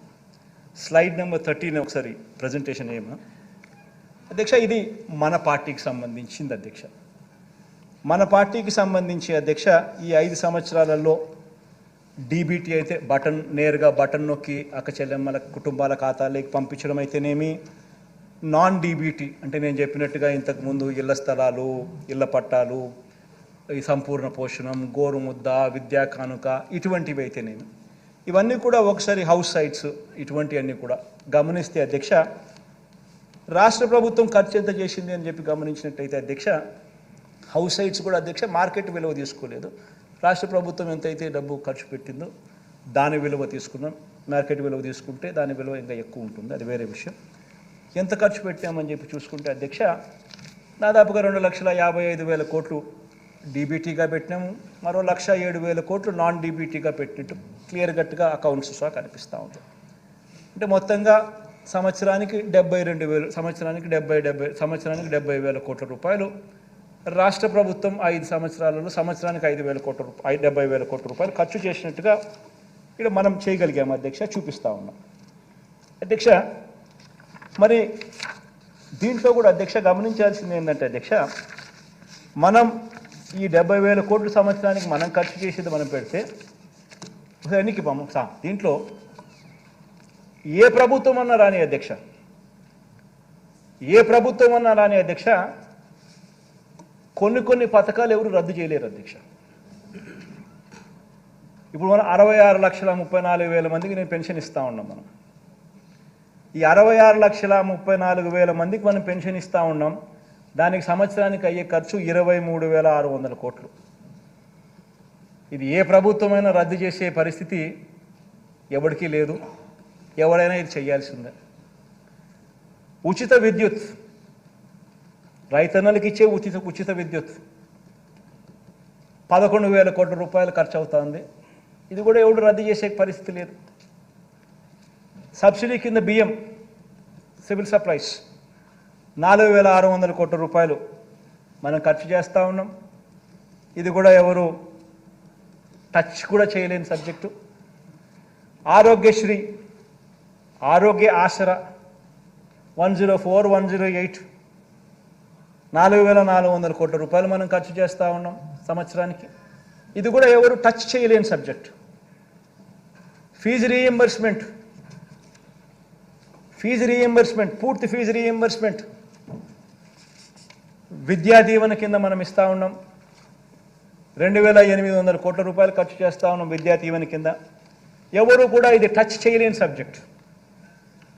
రద్దు చేయాలి అని అంటే టచ్ చేయలేని సబ్జెక్ట్. జగనన్న వసతి దీవెన కింద మరో 2,200 కోట్లు దగ్గర ఇస్తూ ఉన్నాం. ఇది కూడా ఎవరు టచ్ చేయలేని సబ్జెక్ట్. సంపూర్ణ పోషణం కింద గర్భిణీ స్త్రీలకు, బాలింతలకు, చిన్నారులకు, 6 ఏళ్ల లోపున్న పిల్లలకు సంపూర్ణ పోషణం కింద పౌష్టిక ఆహారం కోసం డబ్బులు ఇస్తూ ఉన్నాం 2,200 కోట్లు. ఎవరు టచ్ చేయలేని సబ్జెక్ట్. గోరుముద్ద కింద ప్రతి బడిలోనూ పిల్లలకు మంచి న్యూట్రిషియస్ ఫుడ్ పెడతా ఉన్నాం. రోజుకొక మెనూతో పెడతా ఉన్నాం. ఎవరు కూడా దీన్ని టచ్ చేయలేని సబ్జెక్ట్. 1,900 కోట్ల రూపాయలు ఖర్చు అవుతా ఉంది. ఈ 8 పథకాల అధ్యక్ష, నేను పైన చెప్పినట్టు 8 పథకాలకే 52,700 కోట్ల రూపాయలు అవుతా ఉన్నాయి. 8 పథకాలకే. అంటే ఎవరైనా కూడా టచ్ చేయాలంటే కూడా టచ్ చేయలేని సబ్జెక్ట్స్. టచ్ చేయాలి అంటే కూడా ఎవడన్నా దీన్ని రద్దు చేయాలి అని ఎవడన్నా టచ్ చేయాలనుకుంటే కూడా కూడా చేయలేని సబ్జెక్ట్. ఖచ్చితంగా అమలు చేయాల్సిందే ఎవరైనా. అటువంటిది 52,700 కోట్లు. మళ్ళీ ఈ 52,700 కోట్లకు చంద్రబాబు నాయుడు గారు ఇప్పుడు చెప్పిన ఈ 6 హామీలు ఇవి కూడా యాడ్ చేస్తే, ఈ స్లైడ్ 14 చూపించు, 14, ఈ 6 కూడా యాడ్ చేస్తే ఏమన్నాడు? మహాశక్తి అంట. 18 ఏళ్ళు నిండిన ప్రతి మహిళకు నెలకు 1,500, అంటే ఏడాదికి 18 ఏళ్ళు నిండిన ఎంతమంది ఉన్నారని అంటే మన ఓటర్స్ జాబితా చూస్తే తెలుస్తుంది అధ్యక్ష. మన ఓటర్ల లిస్టు చూస్తే ఎంతమంది మహిళలు ఉన్నారు, 18 ఏళ్ళు నిండిన వాళ్ళంతా మొత్తం ఓటర్స్ లిస్టులో ఉంది. వాటికి మనము 2,10 లక్షలు ఉంటే మనం వాటికి 2 కోట్లు చూపిస్తున్నాం. కొంచెం వాటికి తగ్గించినాం. అట్లా వేసుకున్నా కానీ 36,000 కోట్లు ఈ మహాశక్తికి. తల్లి తర్వాత ఈ తల్లికి వందనం, అది ఏంది? ఎంతమంది పిల్లలు ఉంటే అంతమందికి 15,000 అంట. ఏం నోటికి ఎంత వస్తే అంత చెప్పేసేయడమే, కాబట్టి ఏం పోయేదేముంది అని చెప్పి ఇచ్చేదే సచ్చేదే మన అనే లెవెల్లోకి మనుషులు చెప్పేయడం మొదలు పెడతా ఉన్నారు. తల్లికి వందనం అని చెప్పి ఎంతమంది పిల్లలు ఉంటే అంతమందికి. రాష్ట్రంలో 83 లక్షల మంది పిల్లలకు మనం మంచి జరిగిస్తూ 44 లక్షల మంది తల్లులకు మనం ఇస్తూ ఉంటే ఆయన 83 లక్షల మంది పిల్లలకు లెక్కేసుకొని దానికి 12,450 కోట్లు. తర్వాత యువగలం, ఈయనే ఇంతకుముందు 2014లో ఇంటింటికి ఉద్యోగం ఇవ్వకపోతే 2,000 రూపాయలు నిరుద్యోగ వృత్తి అని చెప్పినోడు అది చేయకపోగా ఆ 2014లో ఎన్నికల మేనిఫెస్టోలో ఇచ్చిన మాట, ఇది ఇచ్చిన మాటే. ఆ అక్క చెల్లెమ్మలకు ఆ డబ్బు కూడా తను చెప్పిన మాటే, ఆ మహాశక్తి లాంటిది. అది లేదు, ఈ యువగలము లేదు. 2014లో చెప్పింది లేదు, చేసింది లేదు. దీనికేమో మళ్ళీ 20 లక్షల మంది పిల్లలకు నెలకు 3,000 రూపాయలు చొప్పున వేసుకుంటే 7,200 కోట్లు. తర్వాత దీపం పథకం, 2014 ఎన్నికల మేనిఫెస్టోలో కూడా ఇలాంటి పథకమే పెట్టినాడు, గ్యాస్ సిలిండర్ల పథకం. అది చేసింది లేదు. అది చేయకపోగా ఇప్పుడు కొత్తగా ప్రతి కుటుంబానికి 3 గ్యాస్ సిలిండర్లు ఉచితమని చెప్పి మళ్ళీ పెట్టాడు. దానికి 4,600 కోట్లు. తర్వాత అన్నదాత అని మన రైతన్నలకు మనం 13,500 రైతన్నలకు ఇస్తా ఉన్నాం. మనం చెప్పింది రైతన్నలకు 12,000 ఇస్తామని. కానీ మనం రైతన్నలకు చెప్పిన దానికన్నా మిన్నగా 13,500 మనం ఇస్తా ఉన్నాం. ఆయన రైతులకు రుణమాఫీ చేస్తాను అని చెప్పి మొత్తం సంవత్సరం మొత్తం 5 ఏళ్ళకు కలిపి 87,612 కోట్ల రూపాయలు ఎగరగొట్టి ఆ 5 సంవత్సరాలు కలిపి ఆయన 15,000 కోట్లు ఇస్తే మనం ఇప్పటికే ఈ ఒక్క పథకానికే దాదాపుగా 30,000 కోట్ల పైచిలుకు 33,000 కోట్లు మనము ఈ రైతు భరోసా కింద మనం ఇప్పటికే ఇచ్చేసాం రైతులకు. అలాంటి పథకానికి కూడా మళ్ళా అప్పుడు 13,500 ఇవ్వడానికే రైతులకు మనసు రాలే. ఇప్పుడు దానికి పోయేదేముందిలే అని చెప్పి 20,000 అంటున్నాడు. దానికి ఇంకొక 10,000 కోట్లు, 11,000 కోట్లు, అంతా కలిపితే 73,000 కోట్లు. ఈ 73,000 కోట్లకు నేను ఇంతకుముందు చెప్పినా కదా, టచ్ చేయలేని సబ్జెక్టులు ఉన్నాయని చెప్పి పెన్షన్లు కానీ, ఉచిత విద్యుత్ కానీ, పేదలకు అందే బియ్యం కానీ, పీడిఎస్ బియ్యం కానీ, ఆరోగ్యశ్రీ కానీ, పూర్తి ఫీజు రీఎంబర్స్మెంట్ కానీ, వసతి దీవెన కానీ, సంపూర్ణ పోషణం కానీ, గోరుముద్ద కానీ, ఈ 8 పథకాలు నేను ఏదైతే చెప్పినా టచ్ చేయాలనుకున్నా కూడా ఎవడు చేయలేని సబ్జెక్ట్ అని చెప్పినా కదా, ఆ 52,700 ఈ 73,440 కోట్లకి 52,750 కోట్లు కలిపితే 1,26,140 కోట్లు సంవత్సరానికి. అంటే నేను 70,000 కోట్లు మన ప్రభుత్వం 70,000 కోట్లు చేయడానికే నిజంగా కింద మీద పడతా ఉన్నాం. గవర్నెన్స్లో ఎప్పుడూ జరగని మార్పులు తీసుకొచ్చినాం. కరప్షన్ అనేది ఎక్కడ లేకుండా చేసినాం. పూర్తిగా స్ట్రీమ్లైన్ చేసినాం. చిత్తశుద్ధి చూపిస్తూ ఉన్నాం, నిబద్ధతతో చేస్తూ ఉన్నాం. ఇంత చేస్తూ ఉన్నా కూడా మనం 70,000 కోట్లకు చాలా అంటే చాలా లాగుతూ ఉంటే కూడా జరుగుతూ ఉంటే ఈయన 1,26,000 కోట్ల రూపాయల సంవత్సరానికి నేను చేసేస్తాను అని చెప్తా ఉన్నాడు. ఇంకా ఇంకా ఇంకా ఇంకా ఇంకా 6 పథకాలకి ఇంకా ఉన్నాయని చెప్తున్నాడు. మళ్ళా ఇంకా ఇంకా ఇంకా 6 పథకాలకి ఇంకా ఉన్నాయని చెప్తున్నాడు. అంటే నేను అడుగుతా ఉన్నాను అధ్యక్ష, అంటే మనం 70,000కే కష్టపడతా ఉంటే 1,26,000 ఇప్పటికే మళ్ళా ఇంకా ఇంకా ఇంకా ఏదో చెప్తాను అంటున్నాడు. అంటే నేను ఆలోచన చేయమని చెప్తాను. ప్రతి ఇంట్లో ఈ చర్చ జరగాలి. ఇంత మోసం చేసేదానికోసం ఈ దుర్బుద్ధితో ఈ బుద్ధితో ఈ మాదిరిగా మోసం చేయడం ధర్మమేనా ప్రజలను? ఇంత అబద్ధాలు ఆడడం, ఇంత కుట్రలు పనడం, ఇంత మాదిరిగా మోసం చేయాలనే ఆలోచనతోనే మోసం చేయడానికోసమే ఈ మాదిరిగా ఒక రంగురంగుల మేనిఫెస్టో తీసుకొని వచ్చి ఈ మాదిరిగా మోసం చేసే దిశగా అడుగులు వేయడం ధర్మమేనా అని అడుగుతా ఉన్నా. ఆలోచన చేయమని అడుగుతా ఉన్నా. ప్రతి ఒక్కరూ కూడా ఈ విషయం ప్రతి ఇంట్లో కూడా చర్చ జరగాలని కూడా కోరుతా ఉన్నా. అధ్యక్ష చంద్రబాబు నాయుడు గారిని అడిగితే అధ్యక్ష, మరి జగన్ 70,000కే ఇంత కష్టపడతా ఉన్నాడు కదబ్బా, నువ్వు 70,000కే రాష్ట్రం శ్రీలంక అయిపోతుందని అంటున్నావు కదా, మరి నీకు ఇవన్నీ చేస్తే కనీసం 1,26,000 నువ్వు చెప్పే కొత్త ఎన్ని యాడ్ చేస్తే అది ఇంకా 1,50,000కు పోతుందేమో నాకు తెలియదు. అవన్నీ చేయడానికి నీకు డబ్బులు యాడ్ నుంచి వస్తాయనంటే చంద్రబాబు నాయుడు, ఈనాడు, ఆంధ్రజ్యోతి, TV5 వాళ్ళకి మీడియా బలం ఎక్కువ కదా అధ్యక్ష. ఎల్లో మీడియా ఎక్కువ, మీడియా బలం ఎక్కువ, వాళ్ళు ఏదైనా గోబెల్స్ ప్రచారం చేయగలుగుతారు. వాళ్ళందరూ ఏమంటారు, చంద్రబాబు నాయుడు సంపద సృష్టిస్తాడు. ఆశ్చర్యం అనిపిస్తుంది అధ్యక్ష. చంద్రబాబు నాయుడు సంపద సృష్టిస్తాడు అని అంటాడు. సరే పోనీ సంపద సృష్టించే కార్యక్రమం ఆయన కొత్తగా ముఖ్యమంత్రి ఇప్పుడు ఫస్ట్ టైం కావడం లేదు కదా, ఆయన ఫస్ట్ టైం ముఖ్యమంత్రి కావడం లేదు కదా, ఆయన సంపద అనేది ఆయన 14 ఏళ్లలో ఆయన సంపద సృష్టించుంటారు కదా. సో 3 సార్లు ఆయన ముఖ్యమంత్రి అయినాడు. సో 3 సార్లు ఆయన ముఖ్యమంత్రి గతంలో పనిచేసినప్పుడు ఆ గత ట్రాక్ రికార్డులో ఏ మేరకు ఆయన సంపద సృష్టించినాడు అని కూడా ఒకసారి చూస్తాం అధ్యక్ష. ఎందుకంటే ప్రజలందరికీ కూడా ఈ సభ ద్వారా ప్రజలందరూ కూడా ఇదంతా కూడా చూడాలి. ఏ మేరకు ఆయన 14 సంవత్సరాలు ముఖ్యమంత్రిగా ఉన్నప్పుడు 3 పర్యాయాలు ఆయన ముఖ్యమంత్రిగా పనిచేసినప్పుడు ఏ మేరకు ఆయన సంపద సృష్టించినాడు, ఎందుకంటే అప్పుడు కూడా ఎప్పుడు మేనిఫెస్టో అమలు చేసింది లేదు, కాబట్టి అది కూడా చూద్దాం అధ్యక్ష. ఏ మేరకు చంద్రబాబు నాయుడు గారు సంపద సృష్టించిన ట్రాక్ రికార్డ్ ఏమిటని చూద్దాం అధ్యక్ష. ఇది ఒకసారి గమనించినట్టయితే అధ్యక్ష, రాష్ట్రం అధ్యక్ష ఆయన ముఖ్యమంత్రి కాక మునుపు వరకు 1993 దాకా కూడా రాష్ట్రం రెవెన్యూ సర్ప్లస్ అధ్యక్ష. ఈయన ముఖ్యమంత్రి అయిన పీరియడ్ అధ్యక్ష 1994 నుంచి ఏ సంవత్సరమైనా తీసుకో అధ్యక్ష, మచ్చుకు 10 సంవత్సరాలు చూపిస్తున్నా అధ్యక్ష. ఇక్కడ కనబడుతుంది ఊరికి నెంబర్స్, ఎందుకంటే అది ఇప్పుడు పెట్టామనంటే ఇంక ఏటకాటుకు పేపర్ పెరిగిపోతుంది కాబట్టి ఊరికి మచ్చుకు 10 సంవత్సరాలు చూపిస్తా ఉన్నాం. అధ్యక్ష ఏ సంవత్సరం అన్నా చూసుకో అధ్యక్ష, చంద్రబాబు నాయుడు గారు ముఖ్యమంత్రి అయితే అధ్యక్ష రాష్ట్రం రెవెన్యూ డెఫిసిట్. మళ్ళీ చంద్రబాబు నాయుడు గారు ముఖ్యమంత్రి 2004-05 దిగిపోయినాడు అధ్యక్ష. 2005-06 నుంచి దివంగత నేత నాన్నగారు ముఖ్యమంత్రి అయినారు అధ్యక్ష, రాష్ట్రం రెవెన్యూ సర్ప్లస్. మళ్ళీ 2014-15 చూసుకోండి అధ్యక్ష, చంద్రబాబు నాయుడు ముఖ్యమంత్రి అయినాడు, మళ్ళీ రెవెన్యూ డెఫిసిట్. మళ్ళీ రెవెన్యూ డెఫిసిట్ ప్రతి సంవత్సరము కనిపిస్తూ ఉన్నప్పుడు, ఏ సంవత్సరం చూసినా రెవెన్యూ డెఫిసిటే కనిపిస్తూ ఉన్నప్పుడు మరి సంపద ఎక్కడ సృష్టించాడో అని అడుగుతా ఉన్నా.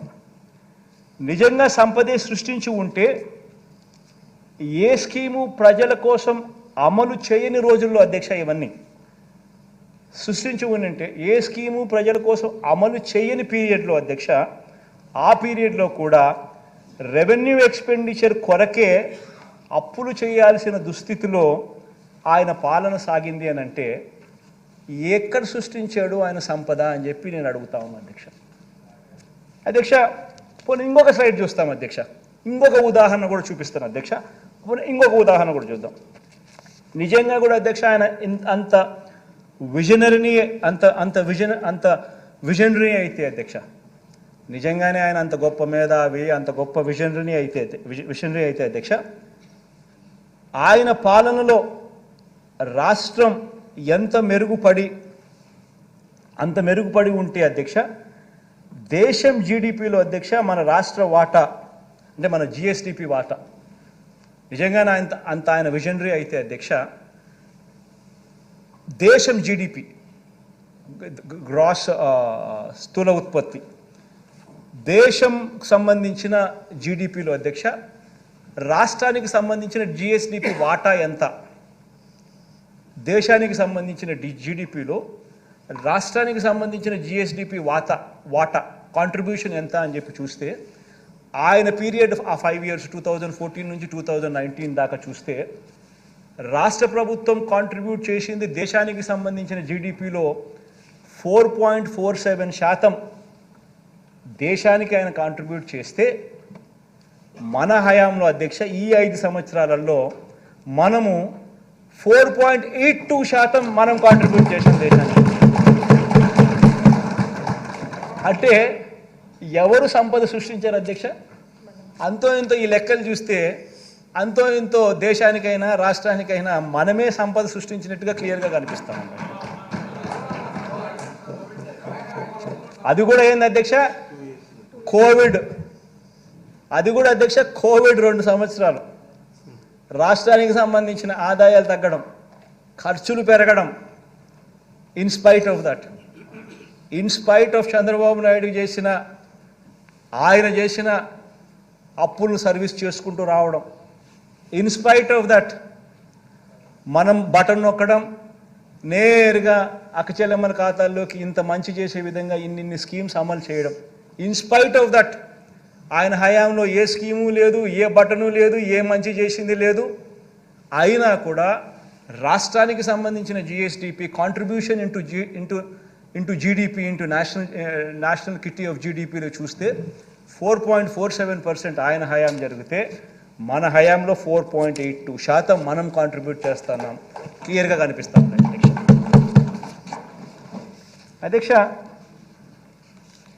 మనసు లేని నాయకుడు అధ్యక్ష, మోసం చేసే నాయకుడు అధ్యక్ష, కేవలం వాగ్దానాలు మాత్రమే చేస్తాడు అధ్యక్ష. మనసున్న ప్రభుత్వం అధ్యక్ష, మాట ఇస్తే అమలు చేసే ప్రభుత్వం అధ్యక్ష, నిజాలు చెబుతుంది. ఇది ఆయనకు మనకు ఉన్న తేడా అధ్యక్ష.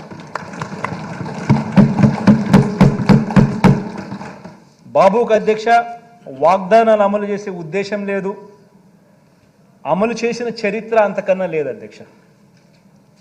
చంద్రబాబు మేనిఫెస్టో అధ్యక్ష ఏ ఒక్కరైనా నమ్మటము అని అంటే బంగారు కడియం ఇస్తా అన్న పులిని నమ్మటమే అధ్యక్ష. చంద్రబాబు నాయుడు గారి నమ్మడం కానీ ఆయన మేనిఫెస్టోని కానీ నమ్మటమైన కూడా అధ్యక్ష.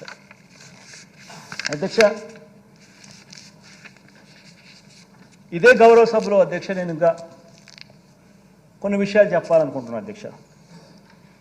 అధ్యక్ష, రాష్ట్ర ప్రజలకు అధ్యక్ష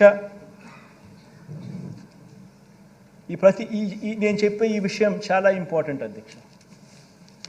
రాష్ట్ర ప్రజలకు కూడా అధ్యక్ష వినమ్రంగా కూడా అధ్యక్ష ఈ విషయాలు తెలియజేస్తా ఉన్నా. 2014లో అధ్యక్ష ఇదే చంద్రబాబు నాయుడు గారి కూటమికి మన వైఎస్ఆర్ కాంగ్రెస్ పార్టీకి వచ్చిన ఓట్ల తేడా ఎంత అని గమనిస్తే అధ్యక్ష మనకు దాదాపుగా 45% ఓట్ షేర్ మనకు వస్తే మనకన్నా దాదాపుగా 1% ఓట్ షేర్తో చంద్రబాబు నాయుడు గారు గవర్నమెంట్ ఫామ్ చేయడం మనం చూసాం అధ్యక్ష. మనకు చంద్రబాబు నాయుడు గారి కూటమికి తేడా వాళ్ళందరూ కలిసి మన మీద దాడి చేసినారు. మనం ఒక్కళ్ళమే ఇటువైపు నుండి మనం పోటీ చేసినాం. అయినా కూడా వాళ్ళందరికీ 46% వాళ్ళకు వస్తే 45% మనకు వచ్చింది దాదాపుగా. వాళ్ళకు మనకు తేడా దాదాపుగా 1% తేడాతో మనం ప్రతిపక్షంలో కూర్చోవాల్సి వచ్చింది. అప్పట్లో నాతో చాలామంది అన్నారు అధ్యక్ష ఎన్నికలకు ముందు మనం కూడా 87,612 కోట్ల రూపాయల రుణమాఫీ చంద్రబాబు నాయుడు చెప్తున్నాడు కదా, మనం కూడా చెప్పేద్దాము, చెప్పేస్తే గవర్నమెంట్లోకి వచ్చేస్తాం, మళ్ళీ సంగతి మళ్ళీ చూస్తాంలే అని చెప్పి చాలామంది నాతో అన్నారు.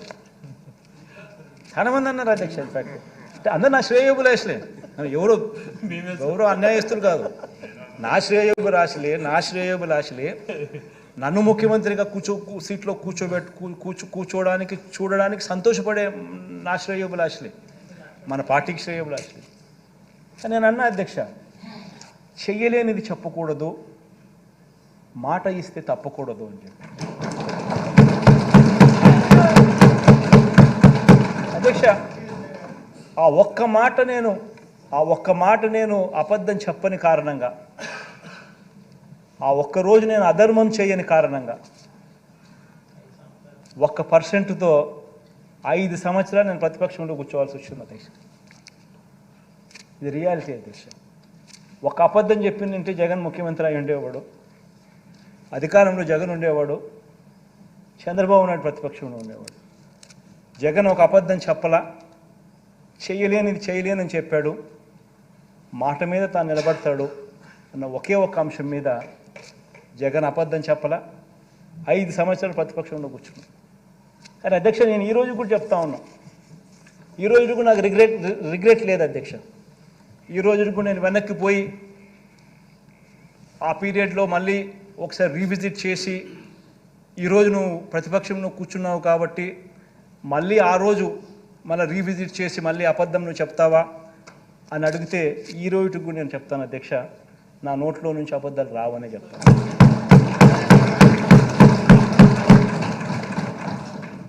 అధ్యక్ష ఇది చాలా ఇంపార్టెంట్ అధ్యక్ష.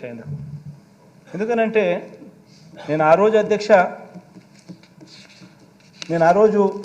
బహుశా నేను చేసిన ఆ పని వల్ల నేను అధికారంలోకి బహుశా రాకపోయి ఉండొచ్చు అధ్యక్ష. కానీ అధ్యక్ష అధికారంలోకి నేను రాలేకపోయిన అధ్యక్ష, ప్రజల్లో విశ్వసనీయత అన్న అంశం ఏమిటి, విశ్వసనీయత అన్న పదానికి అర్థం మాత్రం జగనే విశ్వసనీయతకు అర్థం అని చెప్పి మాత్రం ప్రజలకు నన్ను నమ్మినారు అధ్యక్ష. ఈరోజు నేను గర్వంగా కూడా చెప్తా ఉన్నా అధ్యక్ష, 2014, 2019 నుంచి 23 ఈ 5 సంవత్సరాలలో చెప్పిన మేనిఫెస్టో ఏదైతే రిలీజ్ చేసినామో అందులో 99% హామీలను చిత్తశుద్ధిగా మేనిఫెస్టోను ఒక బైబిల్గా భావించి, ఒక ఖురాన్గా భావించి, ఒక భగవద్గీతగా భావించి నిబద్ధతతో 99% హామీలను అమలు చేసి ఆ చేసిన హామీలను ఆ మేనిఫెస్టోను ప్రతి ఇంటికి కూడా తీసుకొని వెళ్ళి చూపించి ప్రజల చేతనే మార్కులు ఇచ్చి ప్రజలే శభాషను అనిపించే విధంగా ప్రతి ఎమ్మెల్యేను గడప గడప కూడా తిప్పుతా ఉన్న ప్రభుత్వం కూడా మనదే అని చెప్పి అధ్యక్ష. ఇది అధ్యక్ష తేడా మనకు చంద్రబాబు నాయుడు గారికి అధ్యక్ష. అప్పట్లో చంద్రబాబు నాయుడు గారు అధ్యక్ష 87,612 కోట్ల రూపాయల రుణాలు మాఫీ చేస్తానని చెప్పి రైతులను మోసం చేయడం, బ్యాంకుల్లో పెట్టిన బంగారం ఇప్పిస్తానని చెప్పి రైతులను మోసం చేయడం, 14,205 కోట్ల రూపాయలు పొదుపు సంఘాల రుణాలు మాఫీ చేస్తానని చెప్పి అక్క చెల్లెమ్మలను మోసం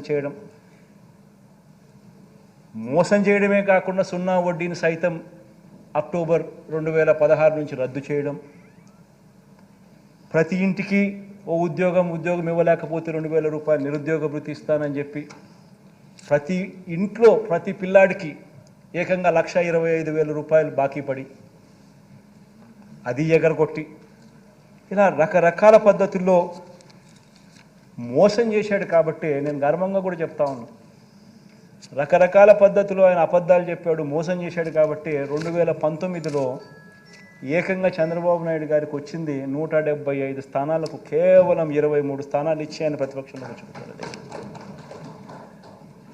మాట మీద నిలబడ్డాం, నిజాయితీగా చేసి 151 స్థానాలతో మనల్ని గెలిపించిన ప్రజలు,